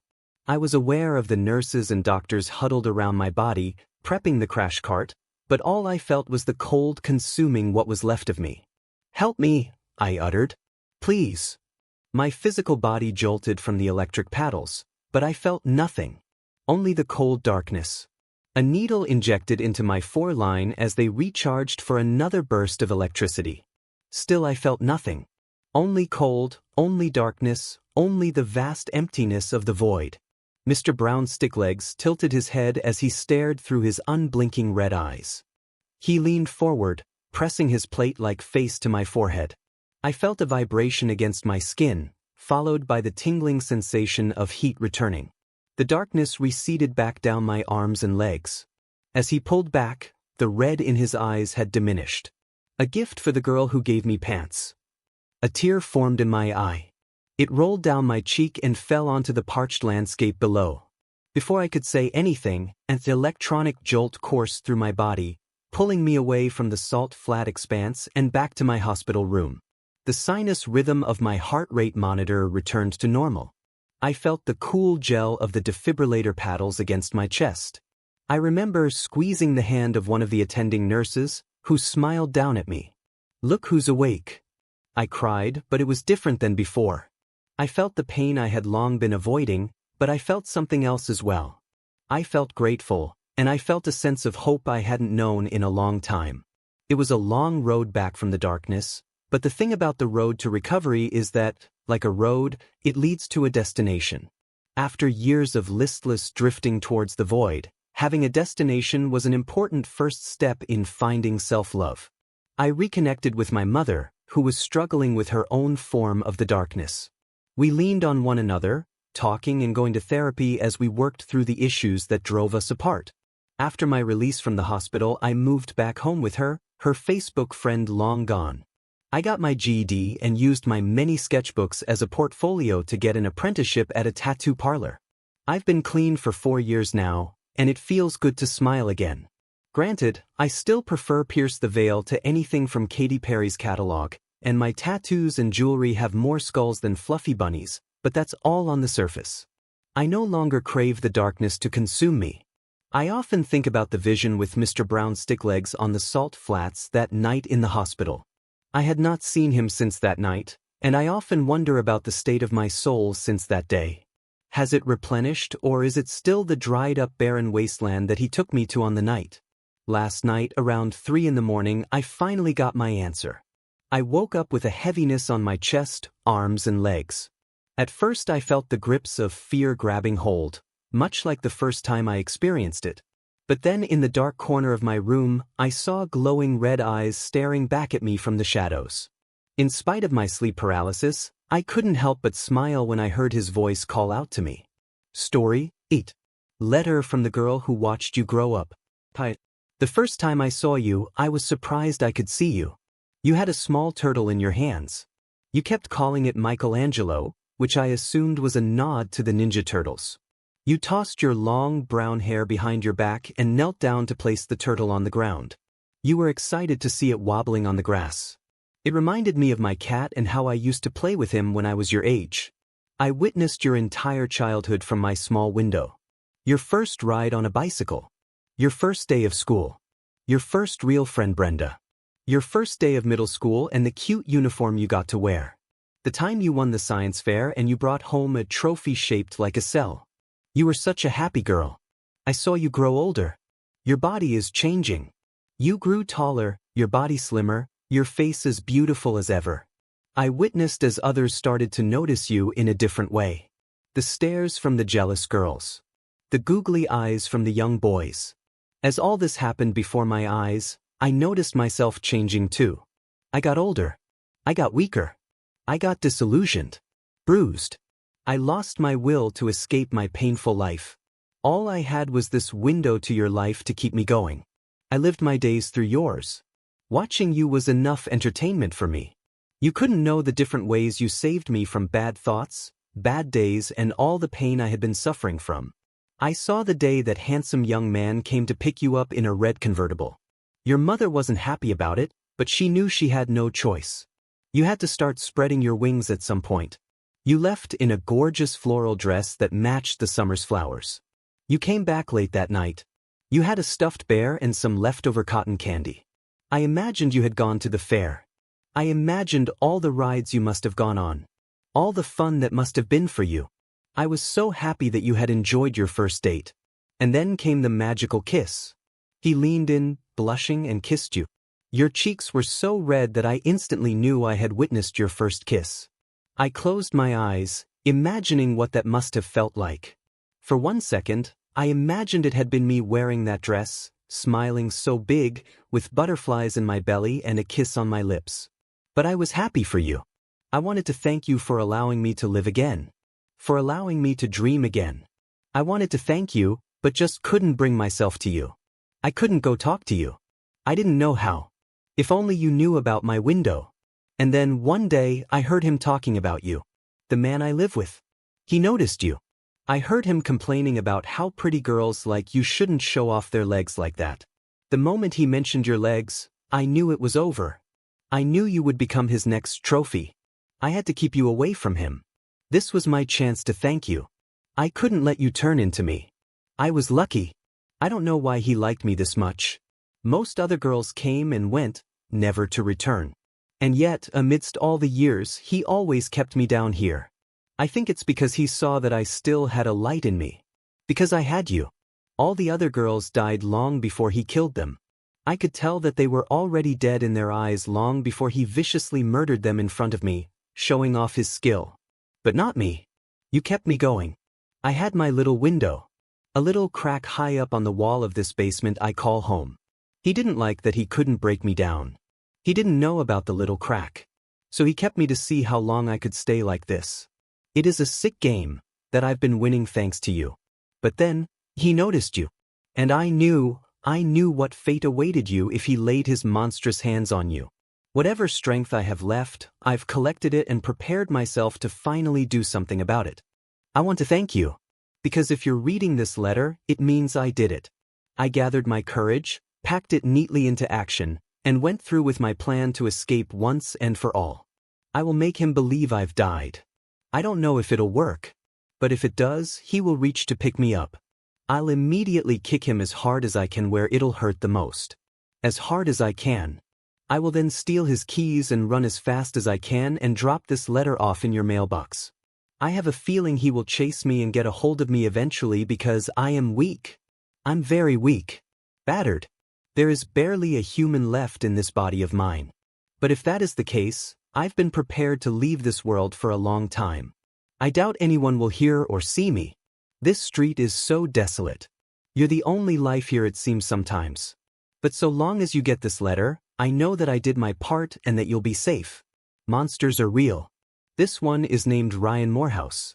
He is your front door neighbor. I have been kept captive in his basement for a very long time. I've lost track of the years, but I believe I must be in my late 20s by now. I was 15 when he first brought me here. My parents must have looked for me. Please don't tell them about me. I don't want them to know about the tortures he put me through. I don't want them to see me broken down this way. I just want you to report him to the police. His evil nature and depraved mind can only be stopped if he is caught behind bars. They will find bodies dangling in the walls of the basement. I've learned to live with the smell by now, but they will notice it the second they step down here. There are a lot of young girls in the walls of my room down here. Tell them to treat them delicately. They were good girls. They've been my companions. My friends. Most of all, I want to thank you. You're the only thing that kept me going. You were my light. And now, I'm escaping thanks to you. Escaping this awful room. Escaping this awful life. Even if it means I finally get to die. The girl who watched you grow up. We found this letter in our mailbox. After contacting the police, they entered the home of our neighbor across the street. Over a span of 5 days, they found a total of 15 bodies hidden in different parts of his house. He had plans to kidnap our daughter, but thanks to this mysterious stranger, his plan was intercepted. We still have not found the girl who wrote this. We like to think she made it out alive, but, sadly, it isn't likely as Ryan Morehouse is also missing. We don't even know her name.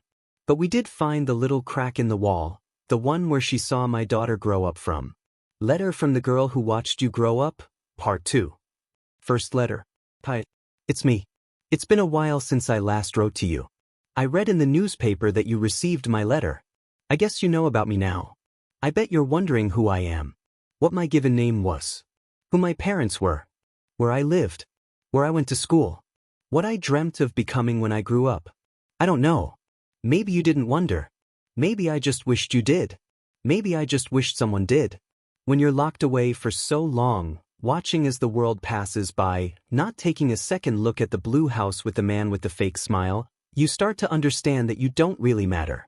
You start to understand that the world only cares about the sensationalism and scare factor of a missing teen. They don't really care about the face in the missing poster. And that's when you begin to float. You float when he talks to you. You float when he beats you. You float when he enters you. You float, far above it all. I read a long time ago that when you go through a near-death experience, many patients claim to hover above their bodies, watching as doctors and nurses work to save them. They floated. Apparently, this is a mechanism of the brain when it is going through extreme trauma. The event is so inconceivable to the brain that it begins to react in bizarre ways.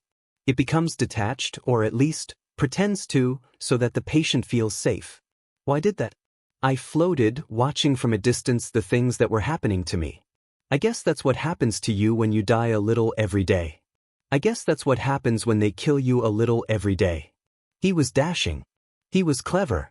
He knew all the words to say. In one single second, our paths crossed and he changed my life forever. I can still clearly see that second in slow motion. The way his smile became distorted, the way he twisted my arms, the way my heart sank and drowned. An abduction is a heart-wrenching, soul-destroying transaction between the captor and the abductee. In one single moment you realize you've made the greatest mistake of your life. You wish you could go back for just one split second. Back to when everything was still all right. Back to when you were still only a naive, innocent child. But you can't. It's over before you even had a chance to process it. And although you always thought you would fight like a beast in a situation like this, and you always thought you would defend your body and mind with every single cell in your body, you don't. Something inside you breaks and you easily become his prisoner. You quickly believe you deserved this for being such a fool. You quickly descend into a madness I wish upon no one. By now you know that I lived in a labyrinth of horrors. My pain seemed eternal. It seemed like purgatory. Sometimes, even now, I wonder if I'm not still there. If all this is just some neurons in my brain creating nicer pathways and showing me the life I wished I had. But there is one thing I always remind myself of when I begin to have these intrusive and deluded thoughts. Children grow up. Maybe I was a young, naive, and easily conquered child once, but even that could not last forever. In the end, children always grow up. But monsters, they always stay monsters. Ryan Morehouse. It's strange to say his name out loud and to no longer be afraid of it. But the strangeness of this new feeling inside me is slowly fading as I realize it was all real. The pain was real. The girls I met were real. He was real. My escape was real. I laid motionless. Not breathing. Eyes opened. Mouth dangling. As he approached me, my body became tense, knowing the things he was capable of. But before he could do anything to me, I floated. The funny, beautiful irony of my story is that he taught me through pain and suffering the one trick that would bring it all to an end. I floated. I flew. As he kicked me that afternoon, I watched from above. But this time, even my physical body didn't react to the pain he inflicted on it. I can't explain to you what happened. Sometimes I think it was some sort of miracle. It was all too perfect. He really thought I had died. I could tell by the shock in his face. I was baffled by all the mistakes he made. I suppose he got used to my powerlessness. But on that day I had a mission to save you. I couldn't bear to imagine you in his mind, in his hands, in his chambers of torture. As he dropped down to check my pulse, I knew it was over for him. He looked into my dead eyes. He stared intently into them, looking for any sign of life. And then I squinted with a half smile, startling him before I bit down hard into his neck. He never saw my smile coming into his skin. I think it's because he had forgotten what my smile looked like. I never knew I'd enjoy the taste of blood in my mouth so much. As he stumbled to the ground, holding his neck and crying in horror, I stood up. And for once, it was I who looked down at him. For once, it was him who looked up to me. I could see it in his eyes that he knew it was all over. I kicked him in his head until I could no longer recognize him. There was a numbness inside me as I kicked and kicked and kicked. I felt nothing. In the darkness, I drove. I still remembered a bit of my driving lessons I had the year I was abducted. Driving was incredible and freeing. I drove for a long time in his truck. I knew I had to get rid of the car as the authorities probably would be looking for him and his truck after finding the letter I left you. But I didn't want to be found. I didn't want to speak to anyone, not the police, not any therapists, not the media frenzy surely waiting for me, not even my family.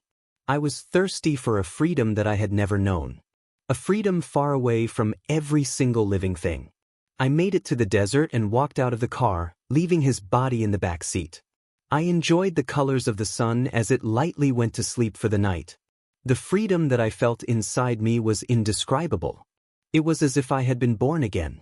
As the stars began to dangle above me, I wondered if you had read my letter. I wondered if you felt safe now. I wondered if you were thinking about me. But mostly I missed you and it made me anxious. As I enjoyed my freedom in the desert, I heard something coming from behind me. I looked over my shoulder and felt his eyes on me. I quickly turned around as he laughed, blood spilling from his mouth. He really did resemble a monster now. Did you really think I would be this easy to kill, you stupid cunt? He laughed, wiping his deformed mouth. Did you really think I didn't know you weren't dead?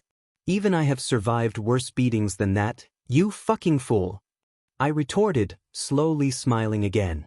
Monsters are funny. They always forget that there can be monsters hidden in pretty, little things too. I pulled his gun from my pocket and shot both of his feet. He fell to the ground, once again crying in pain. I'm not a kid anymore, I said, watching him recoil to the ground. I'm not a woman either, I paused, my voice changing. I'm not really even human. I'm not. I am what he made me. I am this thing that can't feel correctly. I am this thing that can float. I am this thing that has learned to accept severe pain. I am this thing. And I've come to accept it. But I don't think the rest of the world would. I won't lie to you, Ryan Morehouse and we still live together. Please don't feel bad for me. It is I who chose this. I can't help but feel that only he truly knows me now. Only he knows me in this deformed, twisted version of myself. Only he can understand me because I am what he made me. But he knows. He knows that it's my turn now. He knows that there is nothing he can do about it.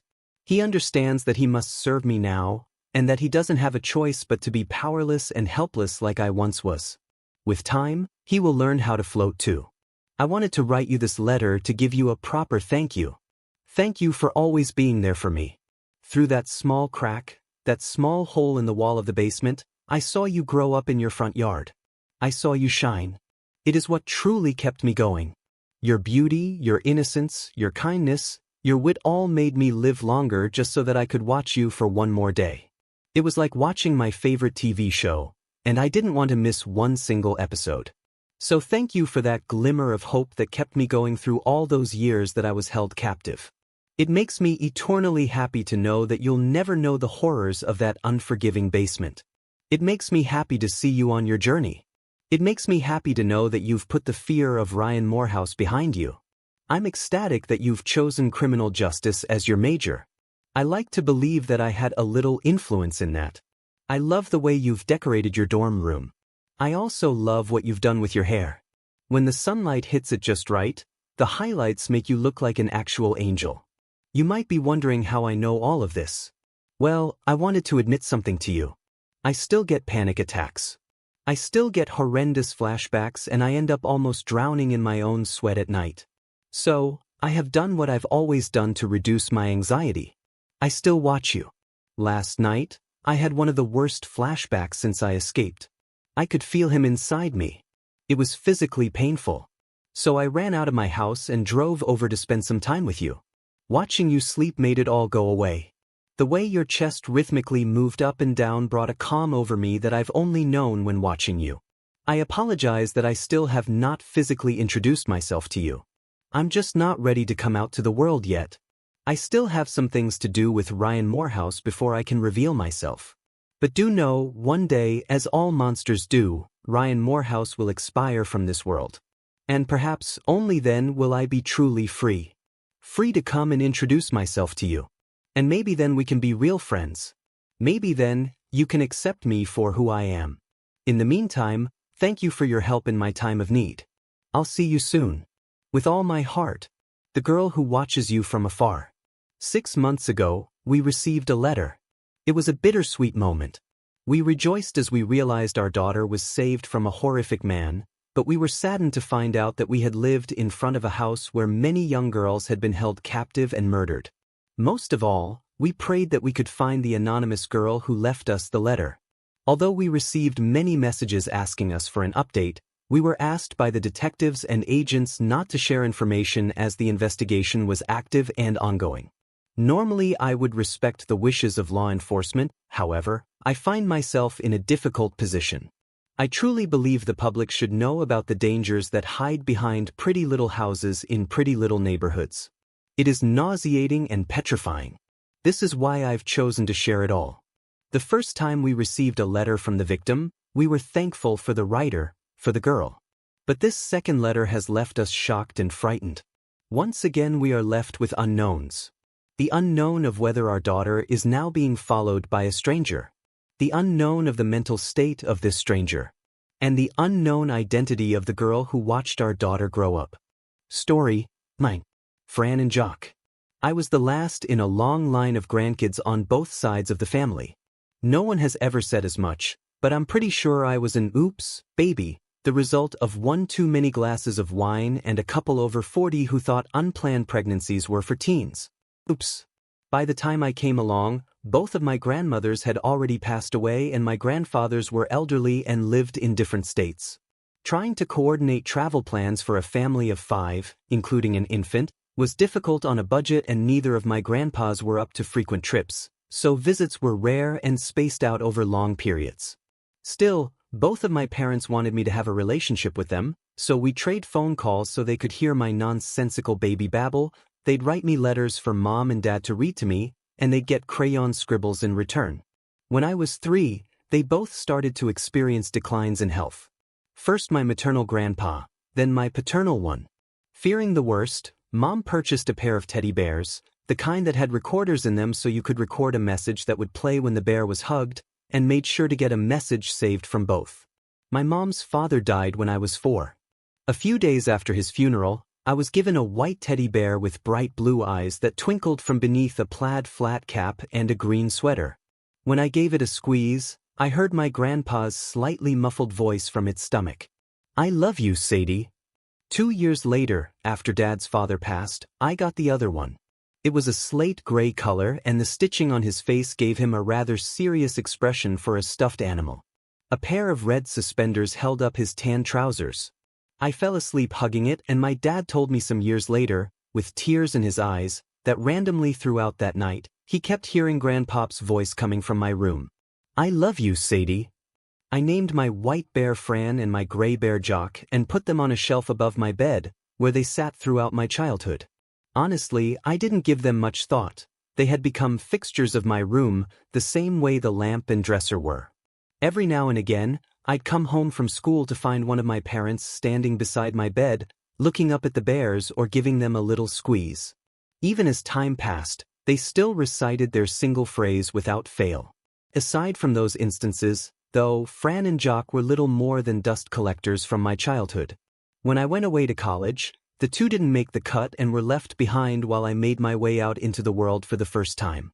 I think my parents were a little disappointed that I wasn't more sentimental over the teddies, but any memories I had of my grandpas were hazy at best and I didn't have the same emotional connection that they did.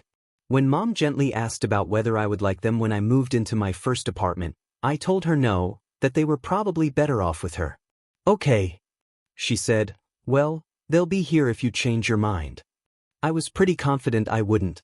The next time I went back to my parents' place was to house sit while Dad took Mom on their long-awaited vacation out west. He'd been promising her they'd go for over 30 years and they were both buzzing with excitement. In typical Mom fashion, however, she was also very nervous. "You remember where all the financial documents are in case anything happens to us, right?" She asked from the back seat at least 6 times on the drive to the airport. "Yes, in the white bin under your bed." "And the wills?" "Fireproof lockbox in the back of your closet." "And the—" "I think she's got it, hon," Dad said, reaching back to give her knee a squeeze. Mom harumphed and sat back. "Just call if you need anything." "I'll be fine, don't worry. You're only going for a week." "A lot can happen in a week," she said. I grinned at her in the rearview mirror, unconcerned, and she made a face at me, but seemed to relax. After I dropped them off, I drove back to their place and started to make myself at home again. I tossed my suitcase on my bed and went to the kitchen to make some dinner and catch up on one of my shows. It had been a while since I'd had a true, completely free week all to myself and I planned to take full advantage of it. After I ate, I kicked up my feet, stretched out and commenced lazy lump mode. I managed to get almost 3 episodes in before I started to nod off. I checked the clock over the TV and sighed. It was only just after 11. Was I really turning into an old, early-to-bed woman already? The horror! I rolled off the couch and shut off the TV and all the lights, plunging the house into a deep darkness. Even in the inky black, I didn't feel even a twinge of nervousness. I'd grown up in the house, I knew it like the back of my hand, and all of its creaks and groans were almost comforting. I made my way to my room and flipped on the light. It had been at least 5 years since I lived there, but my parents hadn't done much to change my room except store a few bits and bobs in the closet. They said it was so I'd know I'd always have a place with them. I thought it was because changing it would make the fact that I was out for good more real. Whatever the reason, I appreciated the familiarity. As I started to unpack my bag, my eye was drawn to the shelf over my bed. Fran and Jock, ever vigilant, were sitting in the same spots they'd occupied for most of my life. I don't know why, but I couldn't help but smile and reach out to them. I took Fran down first and gave his little cap a tweak before squeezing him around his stomach. "I love you, Sadie." Grandpa said. After putting Fran back, I did the same to Jock, who stared up at me with his usual sternness even as I plucked one red suspender.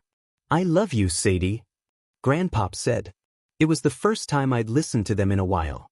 Even if they didn't resonate as deeply with me as they did my parents, I was glad to find their recordings still worked.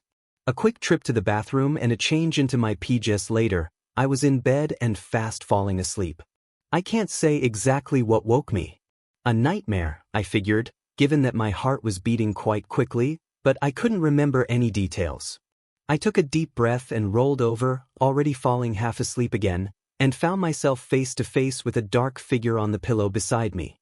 I yelped and sat up, grabbing at my phone, my nearest source of light, and shined it towards my bed. Fran was lying on his side beside me. I let out a small chuckle and gave myself a little shake to dismiss the lingering fright that he'd caused and picked him up. Did you fall off the shelf? I asked him quietly. I must have put him back too close to the edge earlier and gravity had done its duty. I gave Fran a gentle squeeze. Get out. I stared down at the bear and blinked once, very slowly. I must be more sleepy than I realized, I thought. I was hearing things. To prove to myself that it had just been my imagination, I squeezed him again. Get out. It was still Grandpa's voice, but instead of the soft warmth it had always had, it sounded cold, almost menacing. I threw Fran across the room, where he hit the wall. From over my head, I heard Grandpop's more gravely voice. Get out. I whipped around and looked up at Jock. He was sitting in the same place as always, but now he was turned towards the door instead of facing forwards. Had I put him down like that? I couldn't remember. Get out. Grandpa's voice came from Fran again, louder this time. Get out. Grandpop echoed from Jock. The two went back and forth, their voices getting louder and louder, until I slapped my hands over my ears and leapt from my bed. I wanted to scream, but my voice was stuck behind my fear and tangled tongue.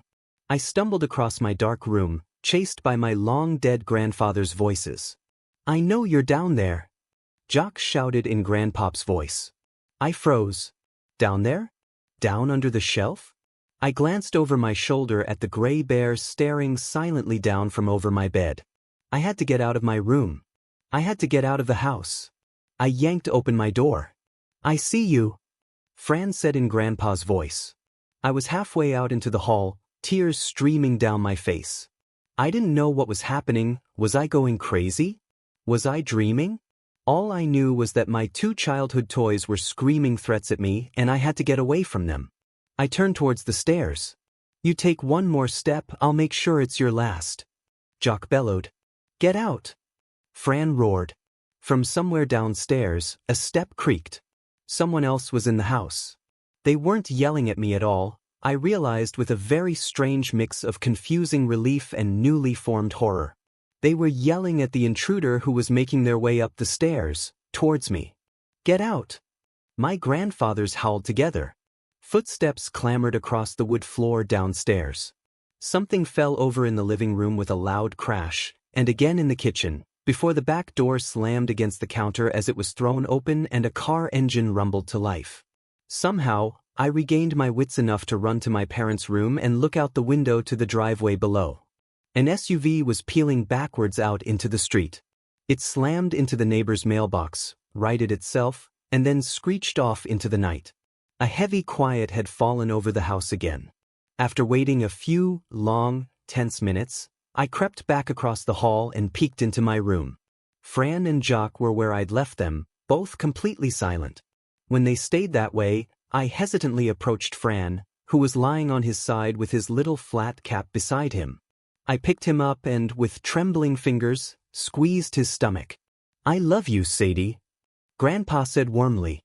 I put his cap back on his head and gently put him back on the shelf beside Jock and backed out of the room, watching them the whole time with wide eyes. As I rounded the corner, heading downstairs to the phone, I heard Grandpop's voice trailing after me. I love you, Sadie. The police arrived a bit later, following my frantic call to 911. I filed a report, leaving out the bit about my talking bears, and allowed them to collect whatever evidence they could. Every so often, I found myself glancing at the stairs, almost like I was expecting a repeat of whatever had just happened. It never came and the cops wrapped it up, leaving me alone again. When I called my parents to tell them about the break-in, they immediately wanted to rush home, but I assured them there was no need. Really, I said, I don't think I have anything to worry about. We could be on the next plane. Mom insisted. No, I'm okay. Whoever that guy was, I'm pretty sure he won't be back. It took a few more go-arounds, but I eventually convinced them I was safe. And I felt it too, for the most part. After the initial shock had worn off and I'd had time to process what had happened, I really was okay. I couldn't explain it, I couldn't tell anyone what had happened without sounding crazy, but I knew it had been real and I knew, as long as I had Fran and Jock sitting on the shelf above my bed, I could sleep easy. A few days later, the cops did find the guy who broke in. He was a co-worker of my dad's who'd overheard he'd be out of town. He thought the house would be empty and easy pickings. When he tried to tell them about the two crazy guys upstairs and their violent threats, they rolled their eyes and laughed at him. He was very surprised to hear that only a 22-year-old woman had been in the house during his botched burglary. When I returned home to my apartment a week later, Fran and Jock were with me. I keep them on the TV stand in the living room now, where they have a full view of the front door. Whenever I start to feel a bit anxious about being alone, I'll give each bear a little squeeze and smile as they speak. I love you, Sadie. And now I respond. I love you both too. Story 10. I've been flying for almost 30 hours and the flight attendants won't stop crying. 30 hours ago I hopped on a late-night flight from New York heading to Los Angeles. After boarding I saw that I had an entire row to myself. Takeoff passed without incident, and soon I was stretched out for a nap across the row. I slept for a few hours, I don't know how long, but I woke up to some severe turbulence. It's possible that the lights in the cabin went out for a moment, but I was so disoriented that it's hard to say. I checked my phone to see that it was 4:03 a.m., which I figured gave me about an hour until we landed. When I looked out my window, I was shocked to see nothing but a wide open ocean. My jaw dropped. There's obviously no ocean between New York and Los Angeles. I hit the button to call the flight attendant and spent the next few minutes racking my brain for a lake that could have possibly been big enough to explain what I was seeing. I jumped when the attendant flipped off the light. She was grinning from ear to ear, and tears were pouring down her cheeks. "How can I help you, sir?" she asked. I froze for a moment at her reaction before deciding to just ask my question. "Where are we? Why does it look like we're flying over an ocean?" She wiped her cheeks to clear the tears, still grinning wildly. "Sir, we'll be landing in about an hour." Okay, thank you," I said. After she left I checked the clock on my phone again. 4:03 a.m. blinked back at me. It hadn't changed. I had to have been waiting with my call light on for at least 5 minutes. How was it possible that it hadn't changed at all? I opened up my laptop and saw it displayed 2 at 4:03 a.m. I pulled out my phone, started a stopwatch in the app, and spent the next 2 hours looking back and forth between the clocks, waiting for them to change. They never did. I tapped the shoulder of an older woman sitting in the row ahead of me. She looked back, an annoyed expression across her face. "Yes?" she asked. "Do you know how long until we land?" I asked. She narrowed her eyes. That flight attendant said it would be about another hour. I shook my head in confusion. That flight attendant? We talked almost 2 hours ago. We should have landed already. She stared at me as if I was crazy. I was going to continue trying to convince her, but I felt a hand on my shoulder. I spun to see a male flight attendant grinning down at me, tears pinging off his cheeks onto my shoulder. "Sir, I'm going to ask you to calm down, or I'll be calling the captain." I told him that wouldn't be necessary and sat back. He removed his hand and stepped away. The flight attendants continued to stop by every few hours offering meals. My stopwatch continued to tick up and is now telling me that I've been on this plane for more than 30 hours. I've explored all of the coaches and tried talking to some of the other passengers, but they've all told me that they're expecting to land in an hour or so. Around 3 hours ago I tried getting into first class. I made it past the curtain but was escorted back by 2 grinning flight attendants. Their grip on my arms was like iron. "Sir, the seatbelt sign is on," one said. Please remain in your seat with your buckle fastened. We'll be landing in about an hour. I'd just about given up hope when a woman came down the aisle dressed in a business suit. She didn't look at me or slow down, but she dropped a piece of paper onto my tray as she made her way to the bathrooms at the back of the plane. I shot a look around before unrolling it. It said, "Are you stuck too?" I pulled out a pen and wrote, "Yes. It's been 30 hours. I folded the scrap of paper up and set it on the tray closest to the aisle. She left the bathroom and picked it up as she passed. It's been 20 minutes since then. I don't know why, but I don't think the flight attendants would like it if they knew we were talking. It doesn't matter. I have to do something. I'll update you all with whatever happens next." A few hours after the businesswoman picked up her piece of paper with my message, she came back down the aisle and sat in the seat beside me. She bent over, trying to stay low. "So, you're stuck too?" she asked. I kept my voice low. "Yeah. My name's Jack, by the way. I'd say nice to meet you, but..." She nodded. "I'm Mary." "You're wrong. Getting your message was by far the best thing about the past day. I've spent the last day and a half thinking I was alone in this." She paused for a moment, looking up the aisle. When she spoke again, her voice was a whisper.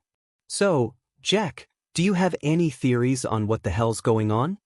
I considered lying but decided the truth was for the best. "I think we might be dead." Mary shook her head. "Maybe if it were just me or just you. If this was some cosmic train to hell, why would there be two of us who realize what's going on?" "No idea." Mary pulled out her phone and handed it to me. It displayed the Wikipedia article for Flight MH370, the airline that disappeared in 2014. I read through the article carefully. There were dozens of theories trying to explain what happened. They ranged from hypoxia to suicide to aliens. "Doesn't tell us much," I said.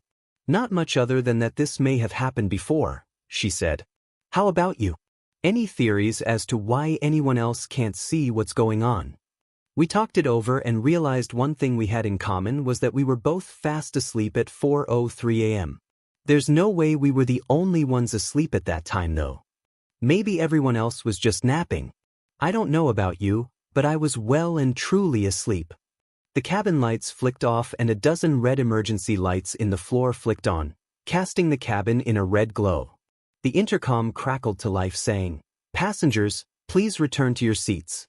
The seatbelt sign is fastened, and we may experience some turbulence. We'll be landing in about an hour." Mary froze.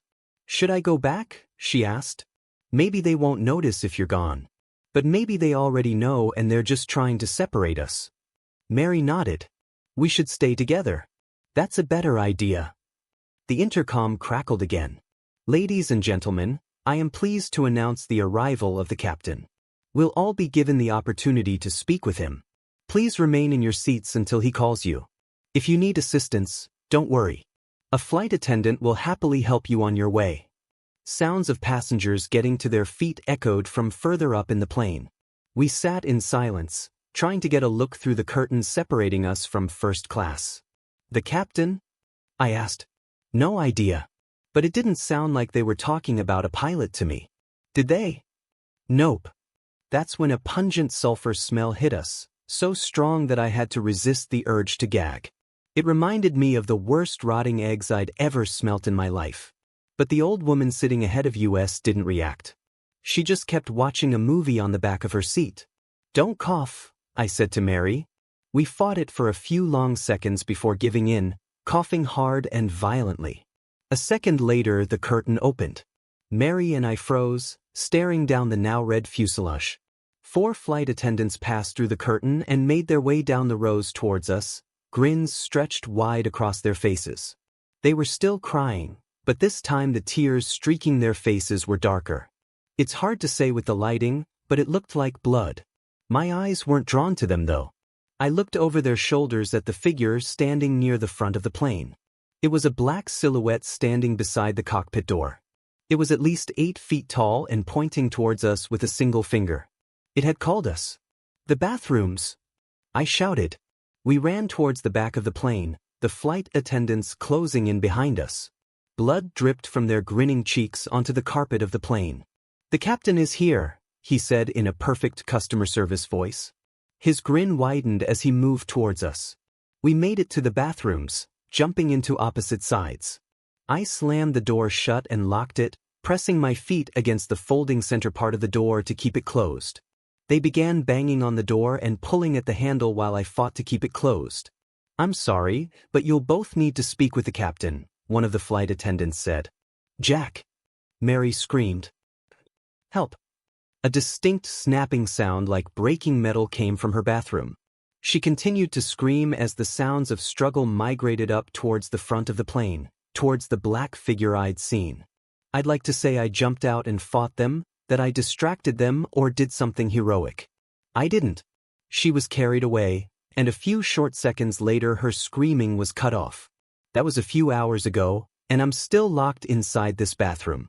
I keep trying not to think of what they've done with her. The thing at the front of the plane didn't seem human.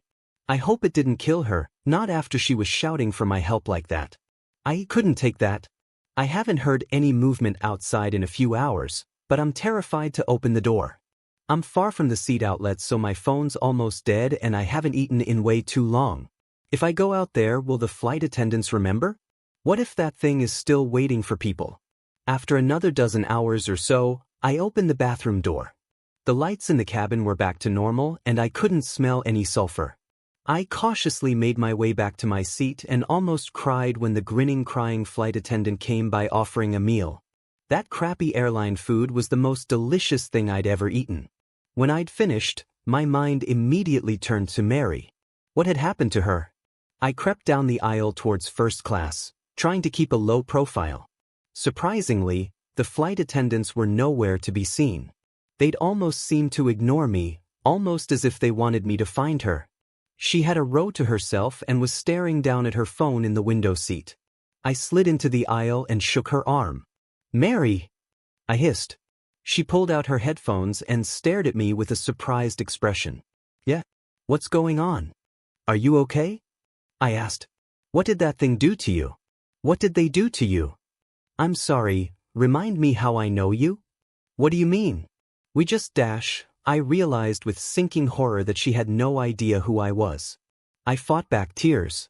"Mary, how long have you been on this flight?" She checked the watch on her wrist. "Well, it's 4:03 a.m., so a few hours at least." She stared at me the same way you'd look at a person claiming they were the second coming of Christ. Her tone was low and reassuring. "Hey, don't worry so much. Look on the bright side, we'll be landing in about an hour." I felt an iron grip on my arm and looked up to see two flight attendants. "Sir, this area is for first-class passengers only." They were still crying and grinning, but just with tears this time. I could still see streaks of blood staining the front of their uniforms though. I was escorted back to my seat where I spent the next several days. Attendants continued to stop by with food, I would use the bathroom, and soon was going absolutely crazy with the monotony. In retrospect, those few days weren't so bad. There's a lot of content on the internet after all, even with crappy plane Wi-Fi. No, it didn't get really bad until around 10 days later when the Wi-Fi failed. It was sometime a week later that I lost control and began screaming for a flight attendant. They didn't come for several minutes, but eventually one did. Just let me see the captain," I asked. The flight attendant bent low and spoke with that same customer service voice. "I'm sorry, sir, the captain has made his decision regarding you quite clear. You didn't answer his call and will, therefore, wait." "How long?" "Quite a while, I'm afraid. Don't worry though, sir, we'll be landing in about an hour." She straightened and walked away. I started making notches on various parts of the seat back to keep track of different things. One notch for each time I used the bathroom, one for each meal, one for every time I watched a given movie, that sort of thing. It was hell. I watched every movie in the seat back a dozen times over. If I ever acted out badly enough, I would be escorted back to my seat by one or more flight attendants. Any attempt at conversation with other passengers was met with confusion by them, followed by a quick escort back to my seat. I guess it was on or around day 30 that, in a moment of panic and psychosis, I broke my laptop and phone, screaming at the top of my lungs. No one around me reacted in any way. 2 months later, I stunk. The muscles in my legs were tight and cramped constantly. I finally concluded that suicide was my only option after my 128 rewatch of Thor Ragnarok. I got to my feet and limped towards the emergency exit. I knew normally the pressure inside the airplane forced the doors closed, but I figured that nothing about my situation was normal. If this didn't work, I'd find some other more painful way to go. I grabbed at the handle and swung it up. To my shock, the door opened easily, though no wind of any kind whipped around the cabin. It remained the standard slightly too cold temperature that it had been for the past who knew how long. The open door called to me, a black portal out of the plane. I stared at it for a long moment, almost too long. An attendant's hand grabbed my shoulder, pulling me away. In a fit of anger and strength that surprised me, I wrenched away and jumped out of the plane. The wind whipping past my face was almost magical, a new sensation after so many months of the same. The ocean below me grew closer and larger, and I realized that suddenly, I didn't want to die after all. It grew larger and larger and larger until it seemed that all I could see was darkness and waves. I impacted the surface of the water so fast and hard that my entire body jerked around in the seat. I pulled my hand back, sucking at my bruised knuckle. I'd hit it on the seat in front of me. "No," I whispered. Then I shouted, "No, no, no." A flight attendant ran down the aisle, kneeling beside me. "Are you okay, sir?" I clenched my hands into fists, almost swinging at her. But then I realized. She wasn't grinning. She wasn't crying. To be honest, she looked a little scared of me. I reached my right hand down to my pocket where I could feel my now unbroken phone. 4:04 a.m. "Sir, if you can calm down, we'll be landing in about an hour." My mouth tasted like ash. "Thank you," I managed. "I will." I stared unblinking at my phone. It is now displayed at 4:05 a.m. Then I looked out my window and began to cry at the sight of city lights below me. We did land in about an hour. I can't even begin to explain why or how, but I'm currently sitting in an airport cafe typing this out. I'm free. I'm out. And I'm never going flying again. Story 11. Dad shut himself inside his bunker at the start of the pandemic. 3 months ago, we lost contact with him. Dad shut himself inside his bunker at the beginning of 2020. He said the world was about to end, and when we didn't believe him, he told us to wake up. It was raining that day. I remember focusing on the water hitting the window panes while my sister tried to change Dad's mind. I knew it was no use. He was too stubborn to listen to anyone except maybe Donald Trump, who had just declared that COVID-19 had pushed the world into a pandemic. Dad wanted us to join him, and when we told him no, he called us brainwashed. He purchased the land before I was born, only because of the dilapidated military facility that came with it. It was abandoned sometime in the 60s, I think. My sister was there from the beginning, even before Dad's obsession pushed Mom away. It's hard for me to imagine what he was like back then. Mom says he was a gentleman. But they married young, and a person can change a lot during those years. And so did Dad. All I remember from him during childhood are the weekends at the bunker, constantly renovating it and stockpiling it with everything he would need to survive down there. We couldn't stop him. He wasn't the best dad, not even a good one, but it was sad to see him go all the same. He was excited, even though he thought that civilization was about to collapse. I guess that happens when you've spent your entire adult life preparing. We had to set up an old radio to keep in touch with him. He didn't trust mobile phones. We didn't hear from him often, just once a month, sometimes less. The last time he radioed in, he said he had found a hidden door. He was going to see where it went. That was 3 months ago. "You think he's okay?" my sister said. "He wasn't in great health." I told him. We sat in the car, on our way to check up on him, driving through the heat wave. "His radio might have broken down," I said. "Let's not assume the worst." But I felt worried too. There was something strange about that hidden door, and his tone when he mentioned it. It didn't sit right with me. But maybe it was just the heat and the endless desert around us that played tricks on my mind. I couldn't really tell. It was dark when we arrived.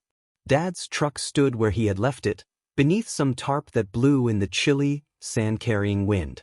We turned on our flashlights and walked to the cliff above the bunker. The steel door was made to withstand a nuclear blast. Luckily, I owned the only spare key in existence. Before I used it, I banged on the door as hard as I could and yelled for Dad. I worried he would mistake us for intruders and shoot us. If he was confused, and if it was dark, it was a real possibility. I banged again and yelled at the top of my lungs. Dad, are you there? It's me, Josh. Evelyn is here as well. I don't think he can hear you, Evelyn said. I nodded. Dad, I'm going to open the door now.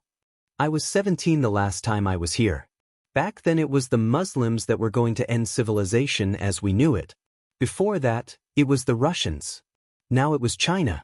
There was always something threatening his beloved freedom, and yet he was never truly free. My sister put her hand on my wrist just as I was about to unlock the door. You know, she said, maybe we should just call the authorities after all and… No, I said. He'll fight them. I unlocked the heavy door. A rancid smell escaped the darkness inside. It was the odor of death.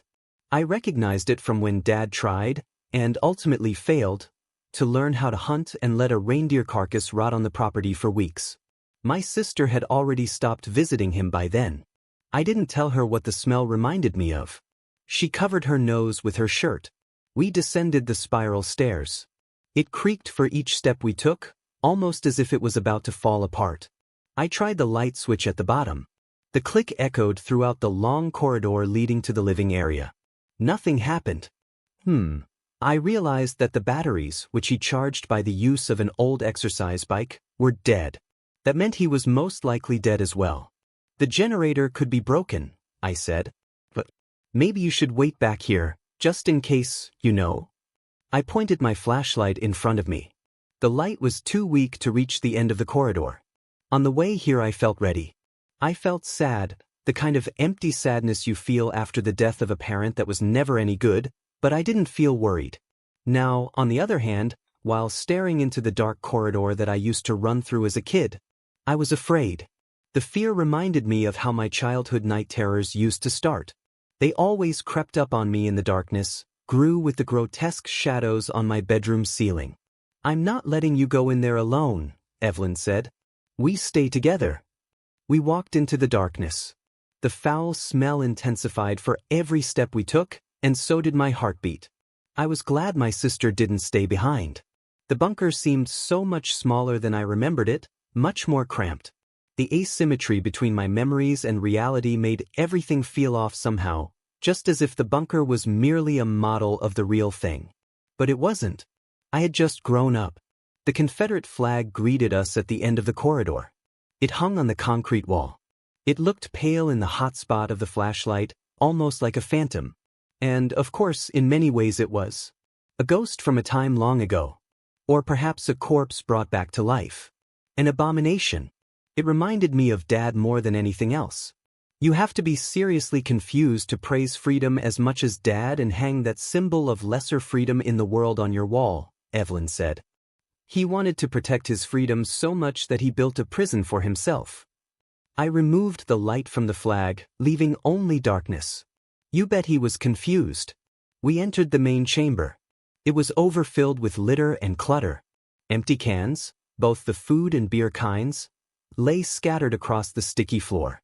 We had to take large steps not to step on any of the trash. That's weird. Evelyn pointed her flashlight at the small dining table. Look. My hair stood up on my neck before I even realized what she meant. The table was set for 3 people. I didn't say anything for a moment, trying to process what I was seeing, and just when I was about to speak my sister interrupted me. Who the fuck was here with him? We don't know, I began. I mean, he might have left the old plates on the table and… A sound of something falling to the ground came from one of the other rooms further into the bunker. I pointed my light in its direction but couldn't see what made it. Dad! I yelled. It's me, Josh. You there? No response. I'm afraid, Evelyn whispered. Something isn't right. I only vaguely heard what she said. My focus was on something else. Something on the wall on the other end of the room. That's not supposed to be there. I slowly walked toward it. That must have been what he talked about over the radio. Dad had hacked away a layer of concrete, for whatever reason, and uncovered a rusty, metal door behind it. It stood ajar. A lukewarm, musty breeze came out of it. My sister walked up to me as I carefully pried the door open with the back of my flashlight. I felt my heart in my throat. I could hear my sister begging for us to leave, almost in tears. But I needed to know what was behind that door. It was imperative to understand what had happened here. I needed to know. I needed closure. What in heaven's name? Evelyn looked over my shoulder. Why is this here? Behind the door was a room about the size of a broom cupboard. It was unremarkable except for a circular hole in the middle of the floor. I shone my light into it, but I couldn't see the bottom. Just as I thought it was big enough for a person, my sister said. Do you think he fell? Drops of sweat from my forehead fell down the pit. I felt dizzy and stepped back, afraid I would fall inside. My sister picked up a can filled with some rotten beans and threw it down the hole. It clattered against the walls as it bounced from one side to another. The sound faded away until we couldn't hear it anymore. There was no indication it touched down at the bottom. I stretched out my hand and held it above the opening. It's warm, I said. The air, I mean. Maybe he fell. Evelyn stepped back, almost as if she were convinced. Can we please get out of here? She reached for my arm. We can return with the police. Josh. It wasn't dark when Dad found this, I said. He would have seen the hole. Josh? Please. Just give me a moment to think. I walked toward the hallway that led to the other rooms, desperately hoping to find him. For some reason, it was important for me to see him. To be able to leave without wondering. I needed to know that he was truly dead. I stopped myself after I accidentally pointed the flashlight on the floor in the middle of the hallway, revealing a pair of feet. I think I found him. I ran up to the body. Wait! Evelyn yelled and reluctantly followed me to avoid being left alone. It wasn't Dad. I screamed upon the realization. My mind couldn't comprehend what I had just seen. I spun around and tried to run away, completely acting on instinct, and crashed into my sister. She grabbed me, kept me still, and as she looked behind me, down at the dead body on the floor, she began to cry while her hands trembled uncontrollably against my shoulders. Oh my God, she said. How is it possible? It's you. Let's get a fuck out of here, I said. Move. There was nothing that could explain this, and the more my mind tried to, moving in an endless loop doing so, the dread grew inside me. I only got a glimpse of the body before I panicked, but my sister was right. The half-rotten face was the same as mine, with a bullet hole in the middle of the forehead.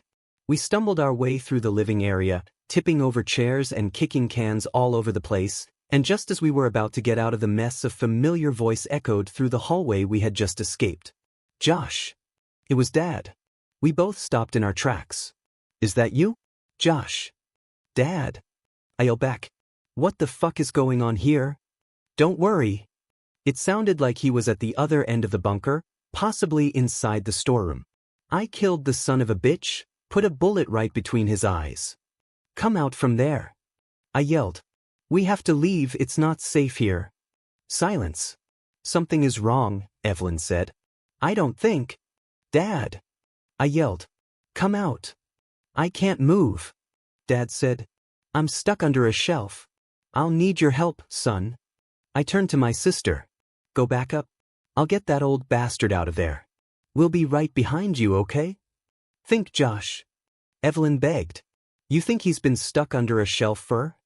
I should have listened, but even after what we had just seen, I just couldn't bring myself to even consider something as outlandish as what my sister was suggesting.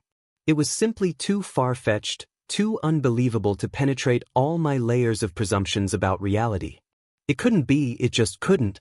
Hence, I ran back to the hallway, yelling for my sister to get back up to the surface and wait for us there. I'm coming, Dad. I only slowed down to carefully step over the corpse that bore my face. Perhaps I thought it was just a coincidence. A burglar that just happened to look like me. After all, the face had begun to rot.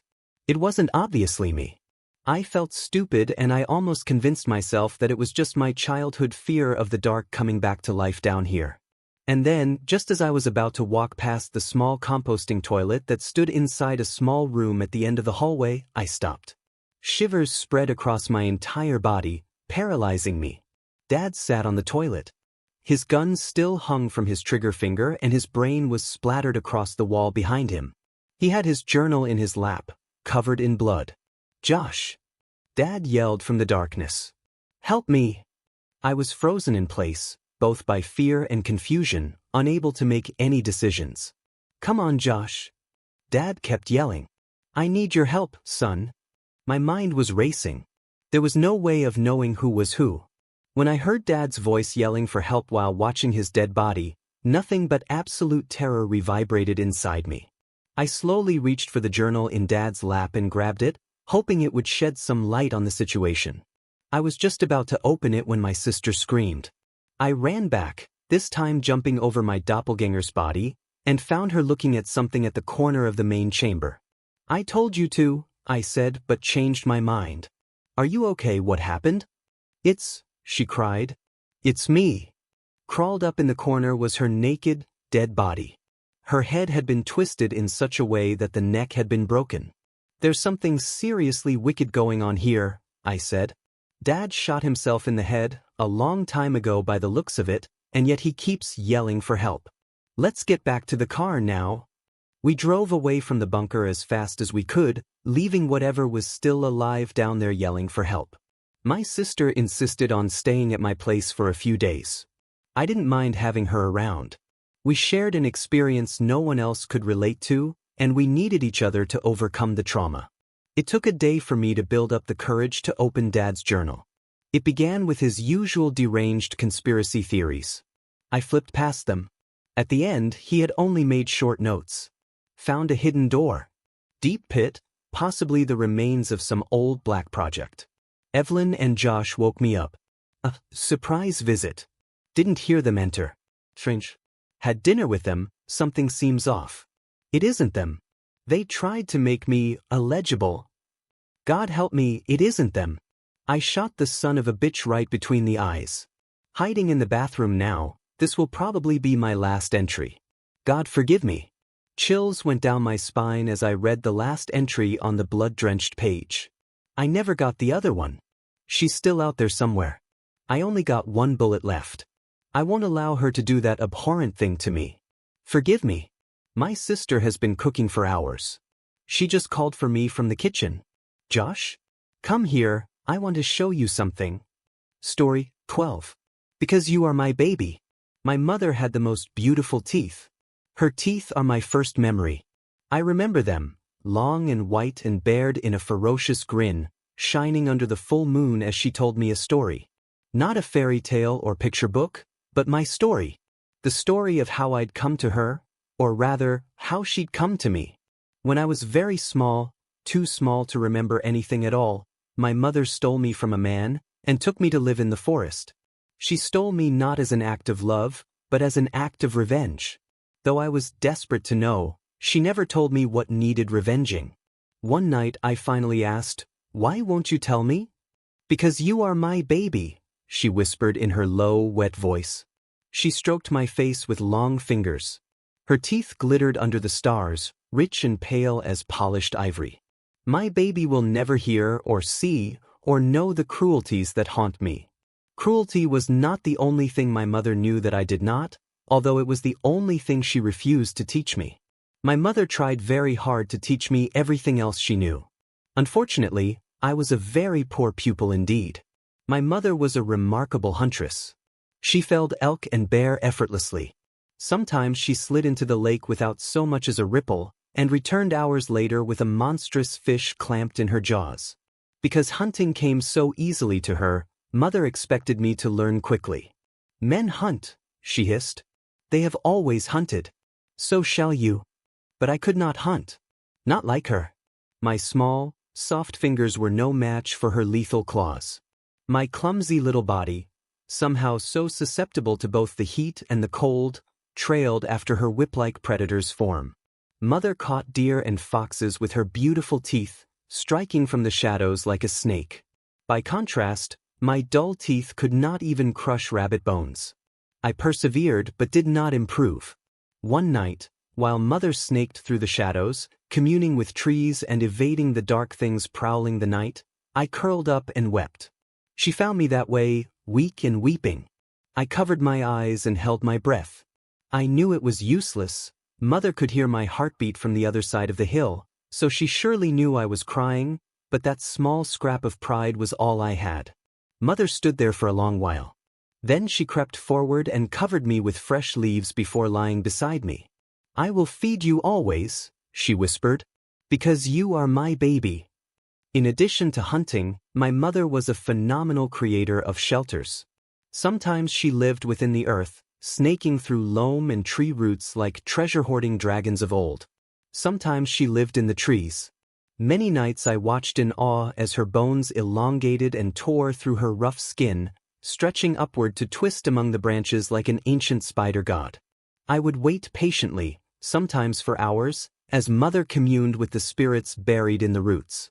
And sometimes she lived in the shadows, creeping through the darkness to flush out food and threats alike. So, Mother tried to teach me to dig burrows. But I could not dig like her. I was too small and too soft, and far too frightened of the bugs and moles that tunneled through the earth. So she tried to teach me to live among the tree branches, to rest and listen as the redwoods murmured the long, strange histories of the earth. But my bones could not stretch like Mother's. I could not twist my arms to match the branches.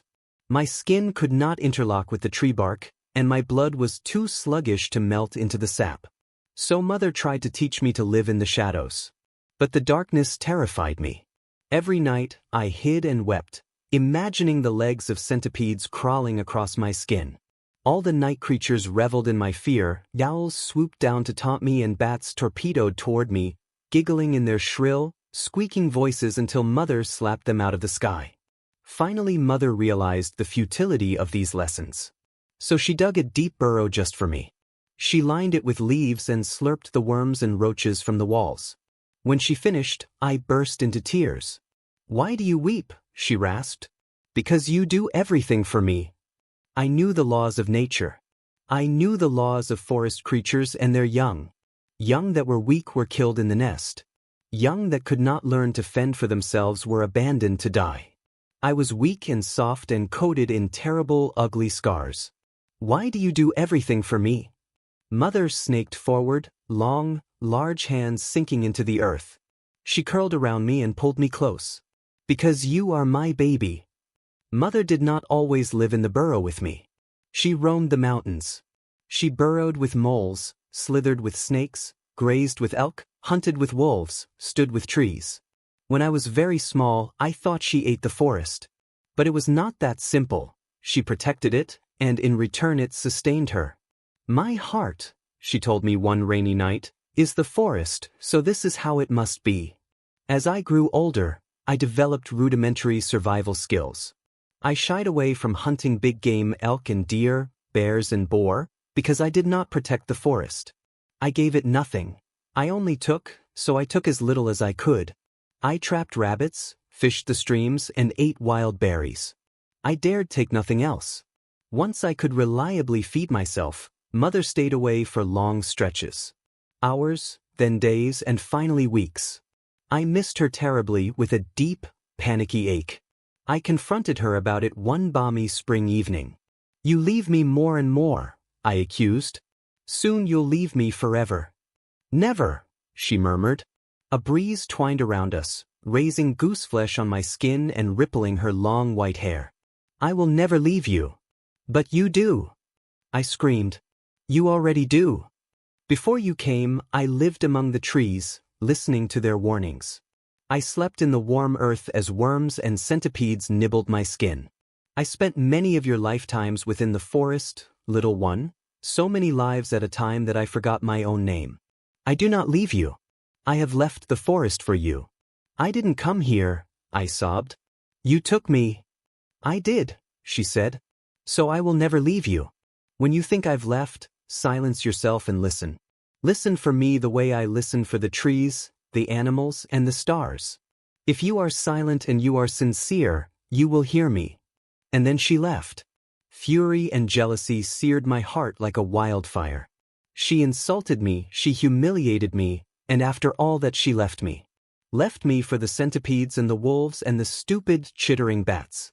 "I don't need you." I screamed. An owl hooted angrily in response.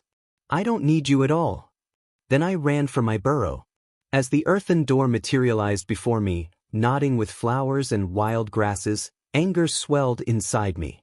It possessed me, this wild ball of misery born of my own endless fear and inadequacy. And it spoke to me. Why should you return to the burrow? It asked. Why indeed? It wasn't mine. It was Mother's. The entire forest belonged to Mother. Without her, the forest would have consumed me long ago. So I turned away from the burrow and kept running. I will find the end of the forest, I decided. I will leave it once and for all. I ran for days, in the process treating the forest with contempt. I stripped the trees of their leaves to make nightly beds. I threw rocks at birds and rabbits. I uprooted bushes and stripped entire groves of their berries, eating until I threw up from sheer excess. Then I ate again. Not out of hunger, not out of any need, but out of malice. And one day, long after spring ceded to summer in a verdant explosion of heat and greenery, I heard voices. I froze immediately.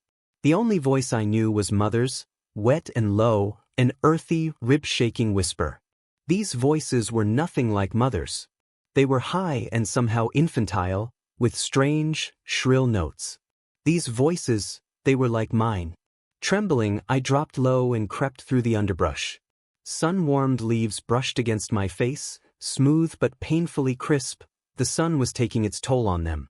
I snaked over the ground, pretending I was Mother, slipping through the forest like an invisible snake. I reached a break in the trees and peered through. In a small clearing were 4 creatures. They had pink skin and wore heavy clothing that looked suffocating. Their hands were small and soft. Their faces were smooth and baby-like, somehow half-formed, wide-eyed and rounded, with soft noses and plump flesh. I touched my face, flat and smooth, and looked down at myself, mud-streaked, deeply tanned, and marked with a hideous mass of scars, but still soft, hairless, small with... There was no mistaking it. These things in the woods, these overdressed, half-formed beings with small teeth and no claws and overlarge eyes, were like me. They were men. I stood up, propelled by panicky excitement, and strode forward. All at once, they froze. What the hell? One whispered. He lifted something in his arms and pointed it at me. It was long and strange to me. Inorganic, not alive, with a wooden handle and a gleaming tube. Just then I realized something. The forest was silent. A few birds chirped and sang, and a few bugs emitted their persistent drone. But the vast majority, birds, insects, trees, were silent. No rabbits, no deer, certainly no bears. These things, these creatures like me, these men, had silenced the earth. They'd stolen the forest from itself. We stared at each other for a long time as ever-growing summer heat filled the clearing like an invisible pool. Mother, I whispered. Mother, please help me. She did not. So I turned and ran. The men immediately pursued. I could hear them, yelling, crushing the undergrowth, stamping on blossoms and bugs, snapping branches as they ran. The forest's deathly silence was worse than any cry. There it is, one of them screamed. A second later, the forest exploded. A deafening boom shook the trees and ate through the air as pain erupted on my shoulder. I didn't dare stop or look. I pressed on, running and crying as the men came after me. The forest seemed to punish me for my earlier cruelty. Brambles scratched my legs. Stones cut my feet. Branches swiped at my face, leaving deep, stinging runnels. I thanked the forest for its kindness. I thanked it for punishing me rather than stopping me. The men gasped and wailed amongst themselves. What the hell is it? I don't know. I don't know. Is it a kid? Look at its face. Look at its fucking face. That isn't a kid. Something suddenly filled my ears, drowning the sounds of the men and the forest. A deep, musical rushing, like birdsong transformed into a turbulent river. And then Mother came, erupting from the trees like a great beast of old. But that's what she was, after all. A great beast, surely a demon of the ancient world. She pounced upon the men, batting them the way a house cat bats its toys. She clamped one between her claws, squeezing until his head separated and went rolling across the ground. One by one Mother caught and tore them, shredding them the way she shredded leaves for my bedding. Blood streaked the forest, turning the dirt to mud and dripping from the trees like sluggish rain. Mother dug her claws into the skull of the last survivor and cracked it open like a fruit. Blood and gray brain glistened in the sunlight. The man screamed and screamed and screamed. Mother leaned down and extended her tongue. It curled outward, pale and orange gold like sunrise on a cold, clear morning, and delicately slurped his brains. Curl by curl, like so many worms from my burrow walls. By the time he stopped screaming, the forest had returned to its loud, familiar glory. Murmuring trees, singing birds, skittering insects, grazing deer. I smiled and ran to Mother. She reared up and screamed, "See what you've done." Terror paralyzed me. I looked helplessly at her blazing eyes, contorted face runneled with earth and wildflowers, sun-bleached bone and pale, spongy rot. My mother, my beautiful demon mother who claimed me out of revenge and raised me out of obligation, staring at me like I was a man. When you stone a bird, my heart stops. When you break a branch, my bones snap. When you selfishly strip the shrubs of their fruit, of their very birthright, my skin blisters. When you hurt the forest, she roared, my heart bleeds. I fell to my knees and hid my face. Mother rushed forward on her many limbs and wrapped long fingers around my throat. She lifted me up, dangling me over the forest floor. I killed men for you. Now more will come. They will trample. They will cut. They will burn. They will kill. They will kill the bears and the cougars and the wolves, for they will blame the predators for what I have done for you. Do you see? She shook me. The carnage below seemed to swing beneath me, a tapestry of blood-soaked earth and ruined corpses. Do you see? Yes, Mother, I whispered. I see. She dropped me. I hit the ground with such force it knocked the wind out of me. Mother pulled back and busied herself with one of the corpses. I looked up, shaking. Birds watched from the trees, quick and curious and full of condemnation. I averted my eyes as tears spilled. Mother returned to me. She extended an arm and opened her hand. Upon her large palm were 4 eyes and a large, glistening heart. I stared at them blankly, then looked up at her. 4 eyes, she said. 1 from each man. And the heart of the one that shot you. Eat. My lip quivered. I couldn't tear my eyes away from the gore in my mother's hand. A heart and eyes. Raw and plump, alive just minutes ago. Mother, I said. Please. Are you like me? She asked. Or are you a man? The forest became painfully silent. The animals, the trees, and the insects, all waiting with bated breath. I am of you, Mother. I plucked the first eye from her palm. It was round and curiously firm, with a sort of firm, watery texture I associated with half-rotten fruits. The pink, wormy optic nerve dangled. For a terrible moment I thought I would vomit. Then I raised it to my lips and bit in. The eyes were awful, the heart even worse, thick and almost impossible to chew. Mother had to tear it for me, slicing it into manageable pieces with her beautiful teeth. When I finished, Mother picked me up and, holding me tightly, streaked back to the burrow as night fell. That night, I became ill. I shook and shivered and hallucinated for days. My mind bled with images of dangling eyes and glistening hearts and skulls cracked apart like pomegranates. Mother lay with me all the while, soothing me with ancient songs like birdsong turned to rivers, and cooling me with her damp, earthy breath. Finally the fever broke. I sat up, gasping as the last vestiges of my nightmare drifted away. Mother sat across the burrow, hunched over tiredly. You are well, she said. I am glad, for I must leave. I blinked tiredly. Why? Min, she said. But you killed them. There are more, she said.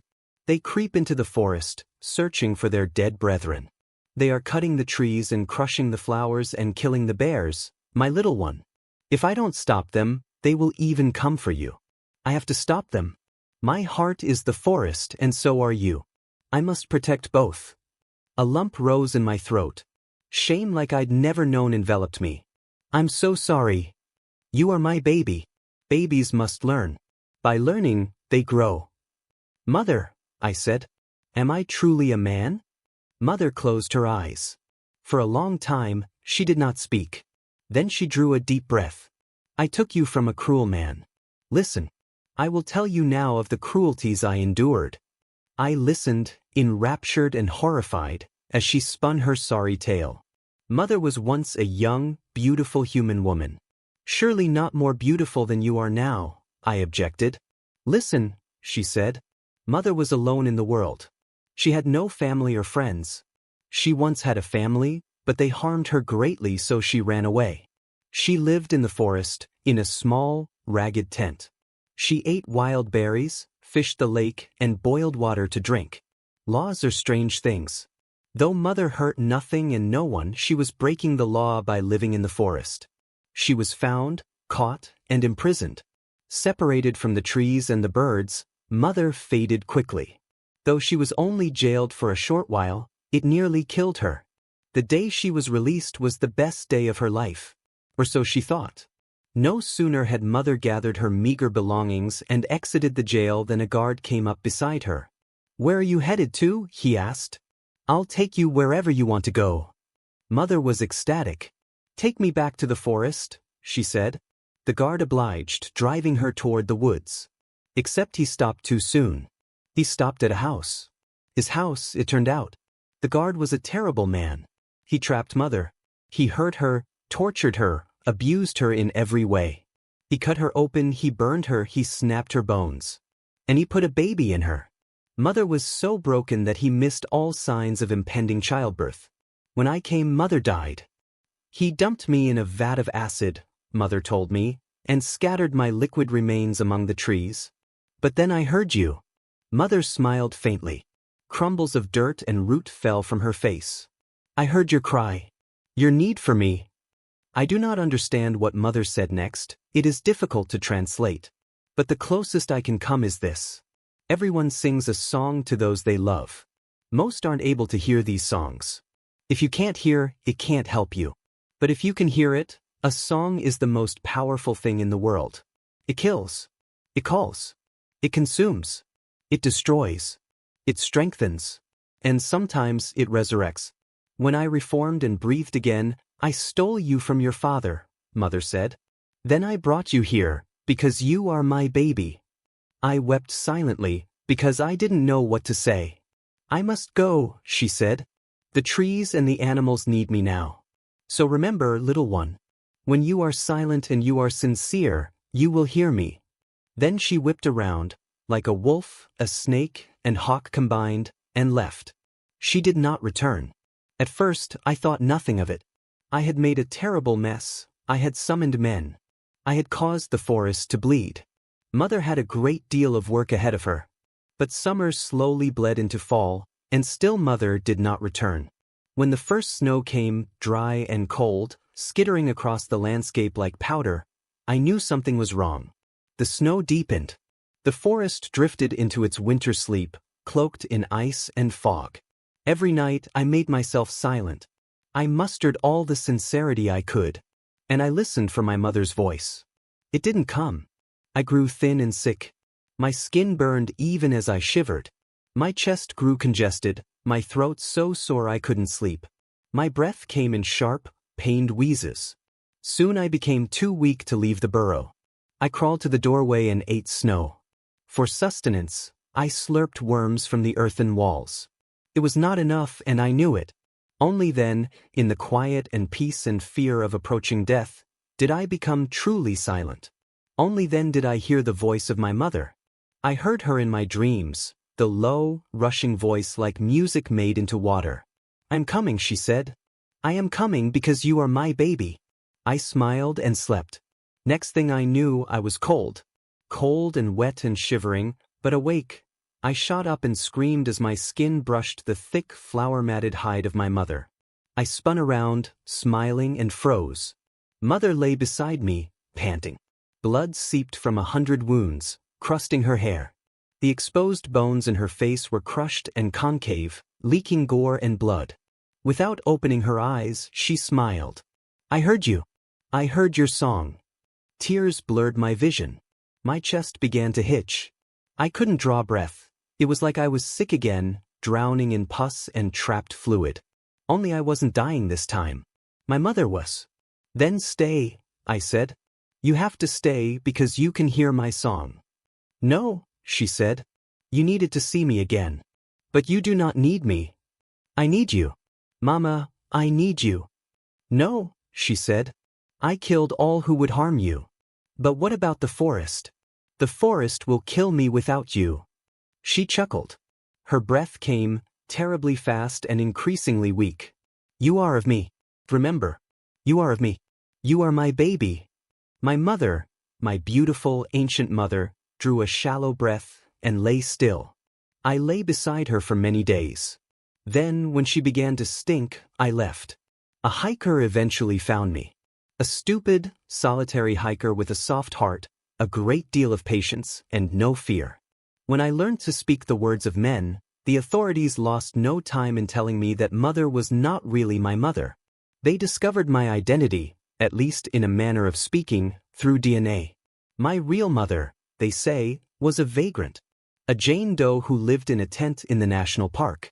She was alone and defenseless, two things that attract human monsters. After a brief stint in jail for loitering, my mother ended up kidnapped, imprisoned, and tortured by an as-yet unidentified assailant who eventually tried unsuccessfully to dissolve her in acid. They think he attempted to dissolve my body, too. That's why I am covered in scars. It is why I frightened those hunters so long ago. The acid burns make me look like a monster to men. Since my real mother apparently died long ago, they decided that mother, whoever she was nothing but a crazy, homeless child abuser. But I know better. Even so, I adapted. I had no choice. I am my mother, but I live among men. That's what animals must do. Their young learn, grow, and adapt. If they don't, they die. But I am not adapting anymore. At least, I am not adapting to live among men. My mouth is changing. Changing in ways that are terrible to people, but wonderful to me. It's my teeth, you see. I am growing my mother's beautiful teeth. Looking at my teeth in the mirror was frightening and electrifying. Joy and terror ran through my veins in equal measure. It had to mean something. So I fell silent. I became sincere. I listened. And I heard. I heard the voice of my mother, low and rushing, like birdsong turned to a wild river. She tells me I do not belong with men, because I am her heart, and her heart is the forest. She tells me I must return. And she tells me she is waiting for me, because I am her baby. Story 13. They paid me $5,000 to go through hell. It was the advertisement's outright simplicity that caught my attention. Revolutionize science. Earn $5,000. Call us now. I wish I could say I didn't know why I called them. I wish I could say it was some act of God or deception that drove me into their waiting arms. But that would be a lie. The truth is I called them because I needed the money. Because I had gotten laid off at the publishing company I worked at and I was having trouble finding steady work. Because I was months behind on rent and facing my second eviction notice. Because I didn't want to be a failure. I called them for selfish reasons. Poor they. I'm not exactly sure. In retrospect, their obvious obfuscation of their identity should have been a red flag to me. But at the time, their request seemed too interesting, their reward too vital, for me to risk losing the chance to help them. My best guess is that they're a group of private researchers that are funded by some supercorporation. They must be. Otherwise, there was no way they would have been able to pay for the machine. They showed me the machine the first time I met with them. It was kept in a cavernous room in the basement of a 5-story office building. It was a work in progress at that time. They were still connecting pipes and soldering wires. But even in an unfinished state, it looked truly magnificent. Have you ever heard of a sensory deprivation chamber? I had. In fact, I had actually been inside one before when I was in college. Back then, I was on a real hippy-dippy spiritual journey. You know, meditating a lot, experimenting with psychedelic drugs. Primarily magic mushrooms. At some point along that journey, I felt motivated to spend an hour of my life, and $60 of my student loans, inside a sensory deprivation chamber at a local spa. Your standard sensory deprivation chamber is a large metal tank filled with about a foot of salt water. You step in and float in the water, then someone, a spa attendant in my case, closes off the tank so it's completely dark. With your vision obscured and your body suspended in the water, it's supposed to feel like you no longer have your two primary senses. Depending on who you ask, this is supposed to be relaxing, enhance your creative process, allow you to reach higher consciousness, hallucinate, or maybe gain magic powers. My experience with the chamber in college was fairly lackluster. I remember that the water was too frigid and the salt made my skin itch. It was difficult to concentrate on meditating or channeling my inner chakra or whatever the spa had promised. Truthfully, I did always wonder what it would have been like to get in one of those things while tripping on some magic mushrooms, but I never had the opportunity. This sensory deprivation chamber didn't look anything like the one I used in college. This chamber looked like a vivisected suit of medieval armor strewn across a large metal table.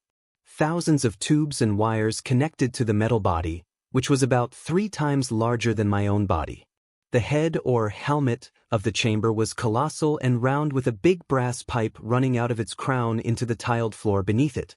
On the walls surrounding the chamber were 50 or 60 computer screens, 20 or so server boxes, and various iterations of medical equipment that I couldn't name if I tried. It dawns on me now that the utility bills and computers alone for the machine must have been many tens of times higher than the measly $5,000 they offered me, not to mention the salaries of the dozens of lab coat-clad scientists manning those computer screens. Again, perhaps this should have raised alarm bells, but I ignored it with the focused ignorance of a man who was on the brink of homelessness. The man who showed me the machine told me his name was Dr. Monasun. He was a wrinkled, balding man with a clean shave and focused eyes of blue. When I saw him, he was always clad in blue scrubs and a clean white lab coat.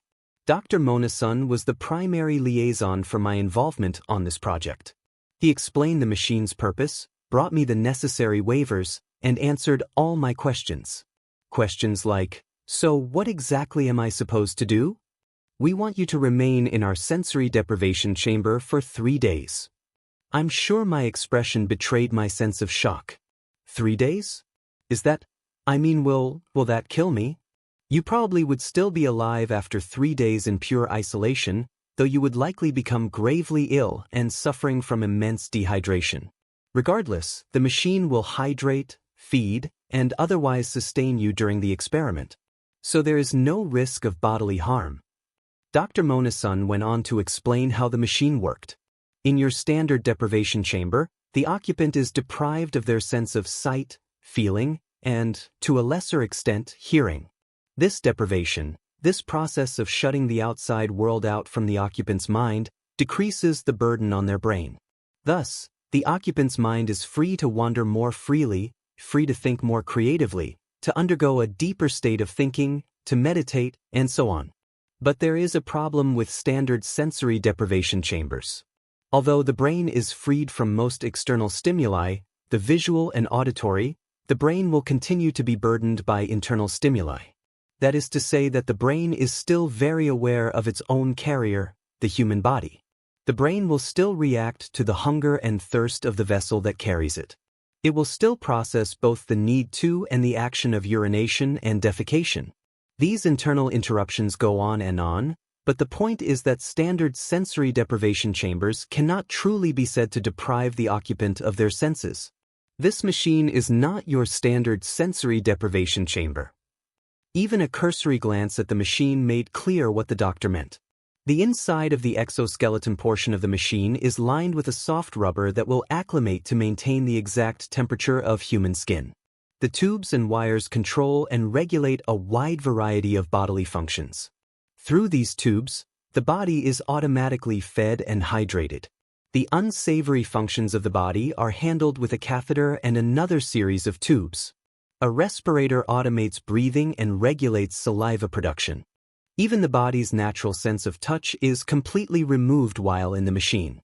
This 4-cord injects a numbing solution into the bloodstream that completely shuts off all feeling. The numbing agent is the most critical asset of our sensory deprivation process. The list went on and on. It became clear that they had truly accounted for everything. Even for me. I was one of hundreds of applicants to be part of the experiment. For the first time in my life, I was the first-round draft pick. The scientists explained to me that I had been chosen for 3 reasons. Number 1. I had no prior history of mental or physical illness that would make my experience in the chamber subject to intervening variables. Their words, not mine. Number 2. My height and weight were close matches for the machine's original shape. Although the legs will have to be lengthened ever so slightly, you are by far the closest match to our initial design. And number 3, the most critical, there was nothing happening outside of that chamber that would lead to an early termination of the experiment. I had no significant other, no job, no living family members, not even a houseplant to take care of. They could breathe easy knowing that I would remain peacefully within their contraption for the entire length of the experiment. Number 3 was important to the scientists. They had specifically designed the machine to allow for 3 full days of isolation.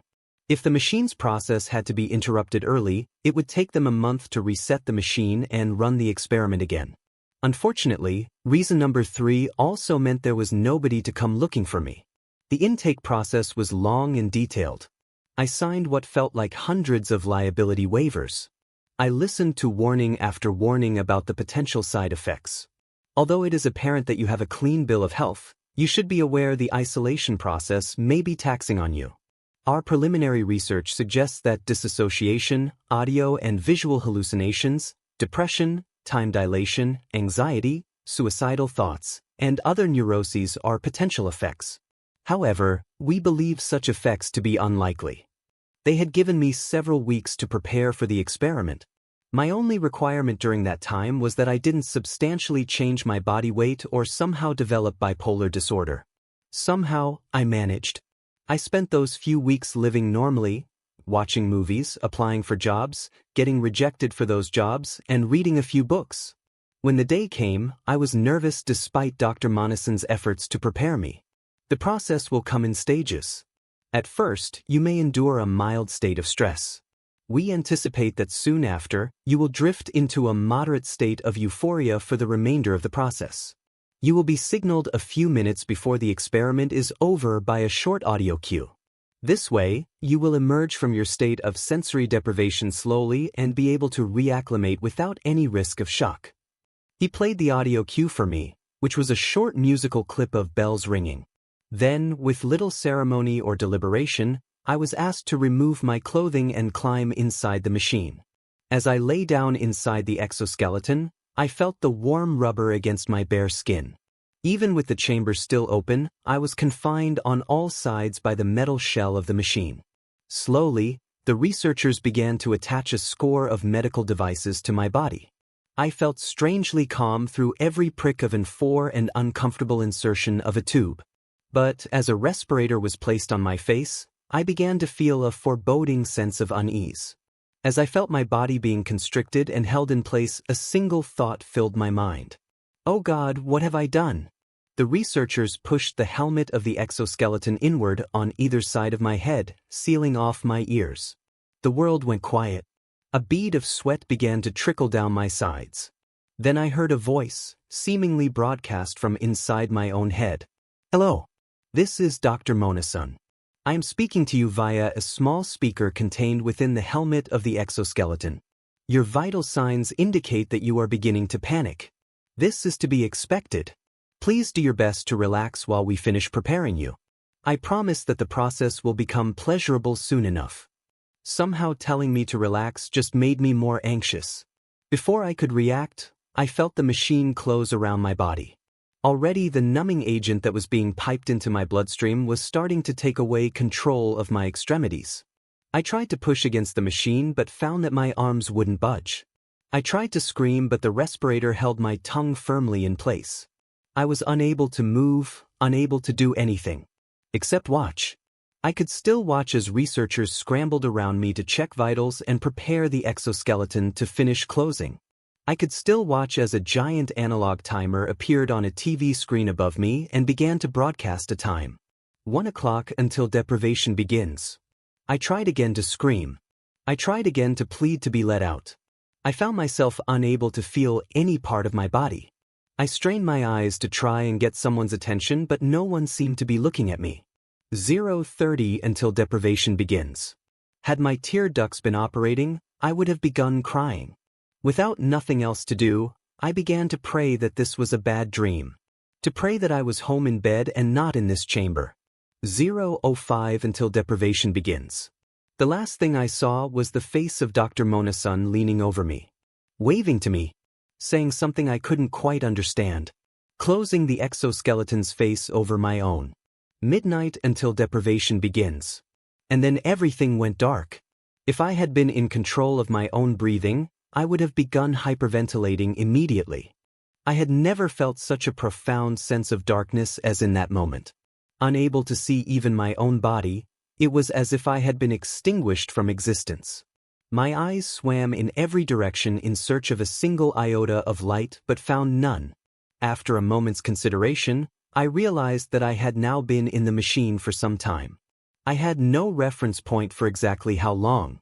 Without outside stimuli of any kind, my only mechanism of telling time was by counting individual seconds in my head. Yet time ticked on. I found myself alternating between obsessing about my imprisonment and finding myself adrift in my thoughts. I began to consider the state of my life, my recent unemployment, my lack of close friends. I felt a wave of depression come over me. Was my life really so meaningless that I could be snuffed out of existence for 3 days and no one could possibly care? I pondered the source of my isolation. I looked back to times I could have tried harder at my job. Images of friendships that I had let fall apart out of introversion and stagnation cascaded through my mind. And then I came across a thought in my head that, were my body not numbed to the point of immobility, would have made me burst out into laughter. I felt lonely. Well, of course, I felt lonely. I was, at that moment, the most alone human being there had ever been. Surely there were researchers only a few feet from my terrestrial body, but my mind had been isolated completely. I was as alone as someone could be. I let my mind continue to wander. It felt as though I had been in the chamber for hours at this point. Although I had planned to spend this time planning some sort of creative endeavor, the great American novel, perhaps, I found my mind repeatedly coming back to my current predicament. Obsessively, I thought about my body and the container that currently housed it. The numbing medicine must have been truly quite something. I couldn't feel the slightest wisp of breath passing through my nasal cavities or the rumble of my stomach. It was then that a pair of intertwining thoughts collided in my mind. Could I be dead? No, of course not. That would be ridiculous. I knew how I had ended up here. I knew that I had signed up to engage in an experiment that would put me in this exact predicament. But I must admit, I no longer felt very alive. Without my body or the surrounding world as a reference point, it felt as though I had no assurance that I still existed. My thoughts began dueling with one another. Surely I'm not dead. This is exactly what the experiment was supposed to do. If you're not dead, then why can't you feel anything? Why can't you feel your breath or saliva or anything? But I know I'm not dead because I'm thinking right now. What does that mean? Think, therefore I am. Think, therefore I am. A smarter man could have told you who said that. But I was left with just that proclamation, from an unknown source, as the only assurance that I was alive. As long as I was thinking, I was still alive. I began to picture myself floating through a void in space. The image was clear in front of my eyes. My body lay flat, my arms stiff, as I rocketed past stars and unfamiliar planets. I watched my body weave past asteroids and through planetary rings. I felt the warmth of the sun on my body and the cold ice of the frozen planets on my skin. Except I didn't really feel those things. I had to remind myself of that. I was starting to imagine feelings that weren't really there. I wasn't sure how much I should try to avoid these feelings or just embrace them for the duration of the experiment. Just another question to ponder, I suppose. There came a time when I realized that I had been in sensory deprivation for a long time. Since I had not been counting, it was impossible to know how long. It felt like it had been days already. Had it been days already? That was a worrying thought. In a timeless void, 3 days stretched on like an endless millennium. They had assured me that I would only be inside the machine for 3 days. But how could I know for sure? Once I was inside, I had no way of getting out. They could keep me for as long as they wanted to. Maybe that was their plan all along. How could they get away with that? B. Who knows what all those liability waivers I signed said? I stopped reading them after the third or fourth one. Maybe I agreed to this. A. You're being crazy. B. I don't know if I'm being crazy or not. I don't know how long I've been here. So count. That was right. I had one way to tell how long I had been inside the machine. Counting. 1, 2, 3, 4, and on and on. I counted to 60. That was a minute. And then I counted another minute. And another and another and another. I just kept going and going. I never lost focus on the task at hand. Then I hit 1,000 minutes. Technically, 1,000 minutes was only a little more than 16.5 hours. Certainly not the 3-day period I was supposed to be inside the machine. But that was 16.5 hours on top of all the time I had already spent thinking about my life and dreaming about floating through space. Surely I had spent longer thinking to myself than I had counting. I tried to guess how long I had been in the machine. It felt like it had been more than 3 days. I just kept trying to tell myself that I would be let out of the machine soon. I let my mind drift off again. My body was once again floating through space. I watched it drift farther and farther out into an endless void of darkness. The planets and suns shrunk into oblivion until I was truly, deeply alone. In the black abyss, a creeping feeling of cold began to set in. Its biting sting spread up my legs and torso to my face. My naked skin turned a pale blue and began to harden into a crystalline husk. As my body drifted farther into darkness, I watched the surface of my stomach crack and chip. Slowly, chunks of my body began to break off and float into the darkness. With each expelled scrap of flesh, a new wave of pain cascaded through my body. I found myself trying to grab onto my frozen body and put it back together, but my arms and legs were so cold that I could not budge. I tried to scream, but my tongue had swelled so large that it filled my crumbling, frigid mouth. All at once, my body exploded into an array of jagged, bloody shards of ice. The pain was indescribable. Then I was, again, alone in the darkness. Bodiless. Without lungs to expel the panicked breaths I was so desperate to create. I had to keep telling myself it wasn't real. I'm still alive. My body is still here, somewhere. But God, didn't it feel real? B, but it wasn't real. Real or not, didn't it hurt? B, yes. Are you scared? B, yes. Wait, do you hear that? I listened through ears that were a million miles away. A voice, not mine, burst into my head. Its bristly accent was familiar. Hello. This is Dr. Monasun. I'm contacting you again via the small speakers contained within the helmet of the exoskeleton. I am proud to announce that you have successfully completed 3 days within the machine. I felt my alarm melt quickly into relief. I tried to smile, to little avail.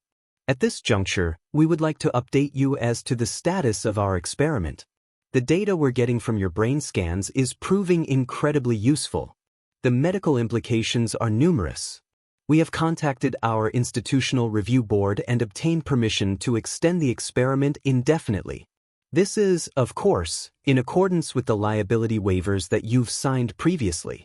The machine should be able to keep you alive for a few more weeks until your body becomes unable to support it any further. Do not worry, $5,000 will nonetheless be credited into your account. Thank you for your contribution. Your sacrifice will save lives. I tried to scream. I tried to flail my arms in protest and push back against the doctor's words, but my screams were silent and my arms no longer part of me. I felt a deep, echoing hole of dread grow inside me.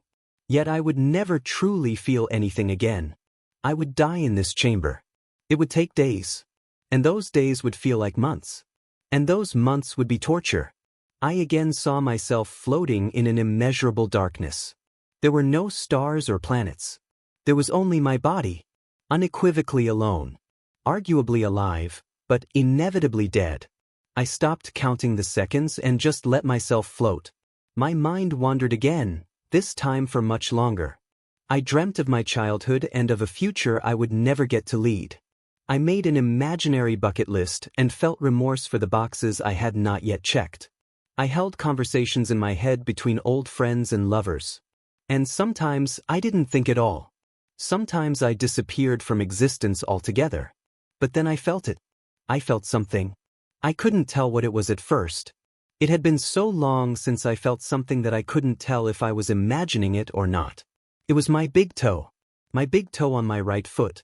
Somehow, it still had feelings. Not a lot of feeling. It felt like when you sit on your hand and it becomes almost, but not quite, numb. Like it was being massaged by a set of pins and needles. I moved the toe around, the little that I could, to try to understand how this feeling had come back.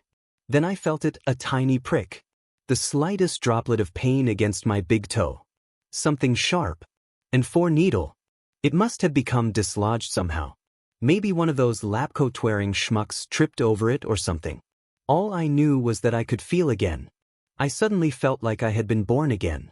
Like I had died and risen from the ashes. This needle must have been one of the needles that was supposed to deliver the numbing chemical into my body. Somehow, it got dislodged and now I had just a little feeling in my toe. Unfortunately, my big toe was hardly the vestige of my body most suited to orchestrate my grand escape. But still, I felt immeasurable happiness. Because I had a secret weapon on my side. There's an old adage that goes, if you give a monkey a typewriter and infinite time, he will eventually write the complete works of Shakespeare. Similarly, with a partially numb big toe and infinite time to think, I could craft my grand escape. My big toe was too weak to push open the exoskeleton. Despite my straining, I was unable to reach any other cords to pull them out. All I could reach was the needle that had already been pulled out. And with that needle, I hatched my plan. I scraped my toe across it. It stung, but I knew it would do the trick. I knew that I had forced those stupid scientists' hands. My efforts had made a cut in my toe skin. And now I knew I was going to be okay. They only had two options. Let me bleed out, in which case I would at least be free from this hell, or let me out of the chamber, at least long enough to reattach the four. Either way, my plan was foolproof. Either way, I was going to be free, at least for a moment. It only took them a few minutes to notice what I had done. This is Dr. Mona-san again, communicating via the tiny speaker in the helmet of the exoskeleton. It seems you have managed to injure yourself inside the exoskeleton. After some discussion, we have elected to pause the experiment and correct the error. Stand by, the exoskeleton will be opening shortly. The light that soon flooded my eyes all but blinded me. As the machine opened, I bathed in the sounds of its electronic thunks and whirs and the conversation of the men around me. The quick tug as needles and tube were removed from me felt better than any touch I had ever experienced. They let me out. I was free. My body was numb for hours. The medicine prevented me from making any movements at all. During that time, the scientists left me in the exoskeleton as they went over data and bandaged my big toe. I tried to listen to everything they were saying but found myself unable to concentrate. The bright lights above me burned my eyes, which had grown accustomed to perfect darkness. As the drugs slowly left my body, a dull ache developed in my joints. After a while, my body was hauled out of the exoskeleton by a team of the lab coats. I felt a dressing gown slip on over my head. I was plopped into a wheelchair.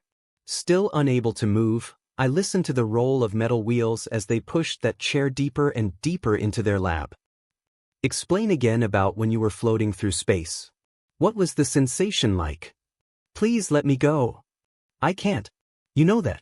The data we were getting from you is too important. Lives are at stake. And besides that, we can't risk you going to the police. You will be going back in the machine. This conversation had been going on for about an hour in the tiny interrogation room set up somewhere in the research group's massive underground lab. Although I had regained enough feeling to speak, I still found movement quite difficult. It was clear that as soon as I outlived my usefulness to the lab coats, I was going to be placed back inside the machine until my bodily demise. The data that the scientists had gained so far was so useful that they had no problem holding me against my will. As I sat in that tiny metal room, tied to a cold folding chair, clad only in a thin dressing gown, I considered my fate. For $5,000 I had sold away the rest of my life. My only respite now was that I could delay going back in the machine for as long as I resisted Dr. Monison's questioning. But I knew I was just delaying the inevitable. I stared down at my big toe, now wrapped in a bandage. Somehow it had not dawned on me that, even if I got out of the machine, the scientists were unlikely to let me out of the building alive. Not after they decided to imprison me until I died, anyway. What if I don't answer the questions? The data we intend to receive from those questions is critical and could save lives. But if we cannot elicit it, then the information received from the exoskeleton will be sufficient. If you won't answer, we will return you to the machine now. So it didn't matter. I was already doomed. I might as well delay for as long as I can. Fine. Ask me what you want to ask me. I answered hundreds of questions, most of them multiple times. It took hours. The scientists barely listened to my words. There was a recorder placed in the room with me. I'm sure someone would dig through my answers later, but for now the conversation seemed to be mostly for posterity's sake. At some point, though, I realized something. The drugs had completely left my body. I could, theoretically, move again. For now, I was tied to a chair. But they couldn't keep me tied up if they wanted me to go back into the machine. And from that thought, I came up with a plan. I knew I would only have a few seconds. I knew I couldn't run immediately, or they would catch me. I would have to convince them I was resigned to my fate. When the questioning concluded, I found myself being hauled back into the chamber containing the exoskeleton. Perhaps assuming that I would flee otherwise, the scientists kept me tied up during transit. But the ties came off when it was time to put me in the machine. They stripped off my nightgown and lifted me inside the machine. I let my body go limp as they did, feigning the same numbness that had, until recently, restricted my movement. As I laid down in the rubber interior of the exoskeleton, Dr. Monison spoke to me through a loudspeaker in the ceiling. I am sorry we have to part again. Your answers will be invaluable for future research. I know it may seem now like we are villains, but the research we're obtaining is invaluable. It will save lives someday. You are doing a valuable service to the world. As his speech ended, his researchers again approached to fill my body with needles and tubes. I was eager to make my escape, but I held tight. They would have to believe I was unable to move. I felt pinpricks in my right arm. I was already being loaded up with the numbing agent. My time was going to be short. As some of the lab coats approached me on my left side to insert another 4, I launched myself upward so I was standing inside the machine.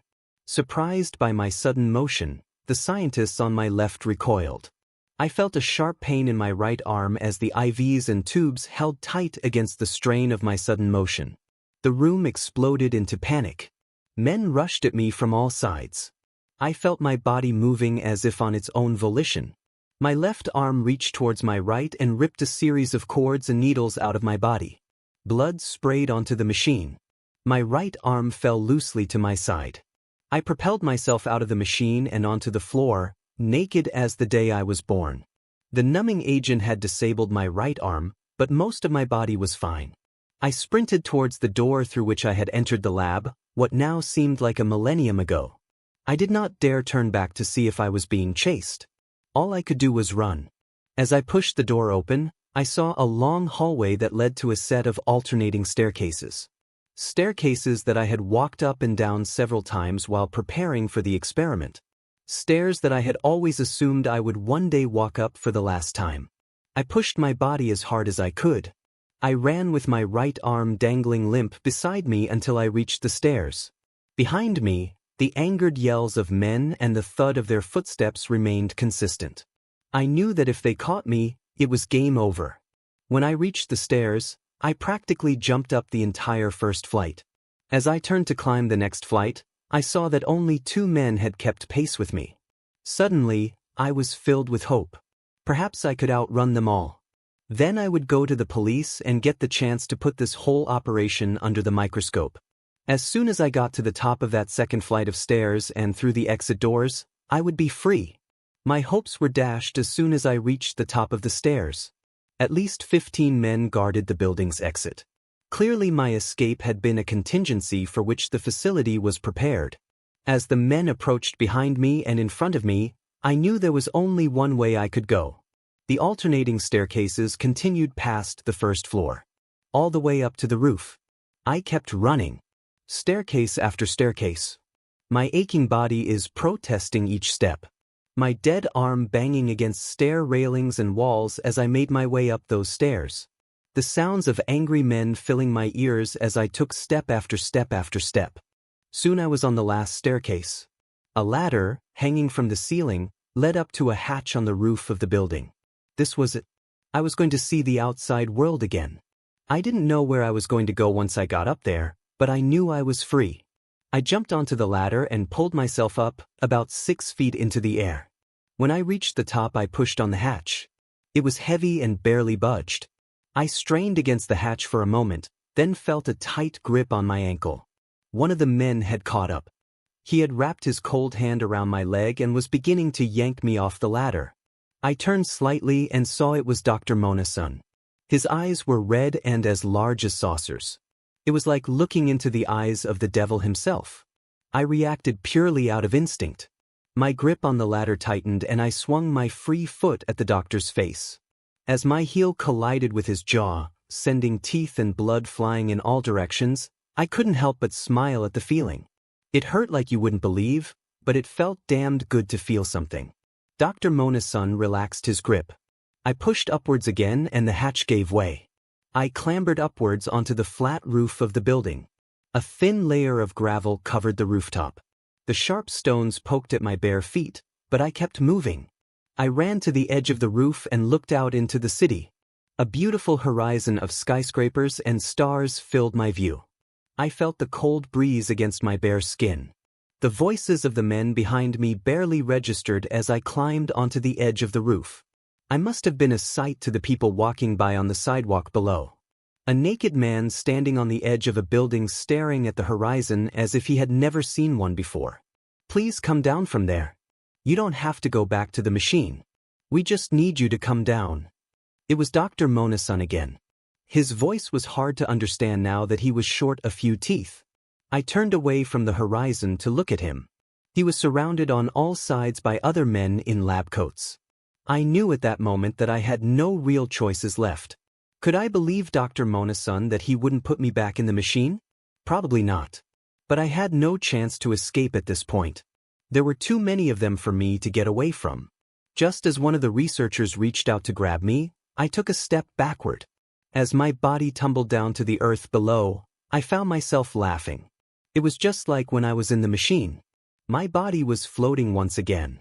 The cold air numbed my body and once again I couldn't feel a thing. Just before I struck the ground, I heard the sound of church bells ringing out. Hallelujah! I figured I must be on my way to heaven. No heaven came. Instead, I found myself in complete darkness. Feeling nothing, seeing nothing, simply ruminating on my previous actions. Is this what death is like? In answer to my question, I heard a familiar voice. Hello. This is Dr. Mona-san. I am speaking to you once again via a small speaker contained within the helmet of the exoskeleton. You have successfully completed your 3 days within the exoskeleton. Had I not still been pumped full of numbing drugs, I would have wept. We are currently in the process of opening the machine. At that point, we will perform a physical assessment. I'm sure you are anxious to leave. I can assure you we will move as quickly as possible to make that happen. Thank you so much for your assistance with this project. It has been invaluable. 3 days. I had been in that machine for exactly 3 days. It didn't click for me until they were pulling me out of the machine. There was no bandage on my big toe, no needle near my foot on which I could have cut myself. The facility was nothing but accommodating in the hours after the experiment terminated. They provided me with a comfortable place to rest while the remainder of the drugs left my system. Although they asked questions about my experience, they were not hostile when I refused to speak. The researchers were happy to answer my questions about the experience. Happy to tell me it was all in my head. In the days following the experiment, Dr. Mona-san made sure that I was provided with any mental health resources that I requested. He connected me with a therapist that I have been seeing for several weeks. The therapist has prescribed me an antidepressant, which I take twice a day. I have returned to my normal life. My rent is paid. I'm seeing someone new. I got a new job at another book publishing company. It's like all my fantasies have come true. But no matter how long I talk to the therapist and no matter how many pills I take, I can't get the machine out of my head. I can't stop thinking about how those 3 days seem to extend indefinitely. But you're out of the machine. Your 3 days are up. B, yes, but what? B, I was out of the machine once before. But that wasn't real. B, but it felt real. Does this feel real? B, I don't know anymore. Could 3 days feel even longer? Could I imagine a therapist, a job, a better life? I don't know. Sometimes I close my eyes and I become too afraid to open them because I'm worried that when I do, I will see only darkness. I'm scared I will find myself still floating, motionless, amongst those imaginary stars.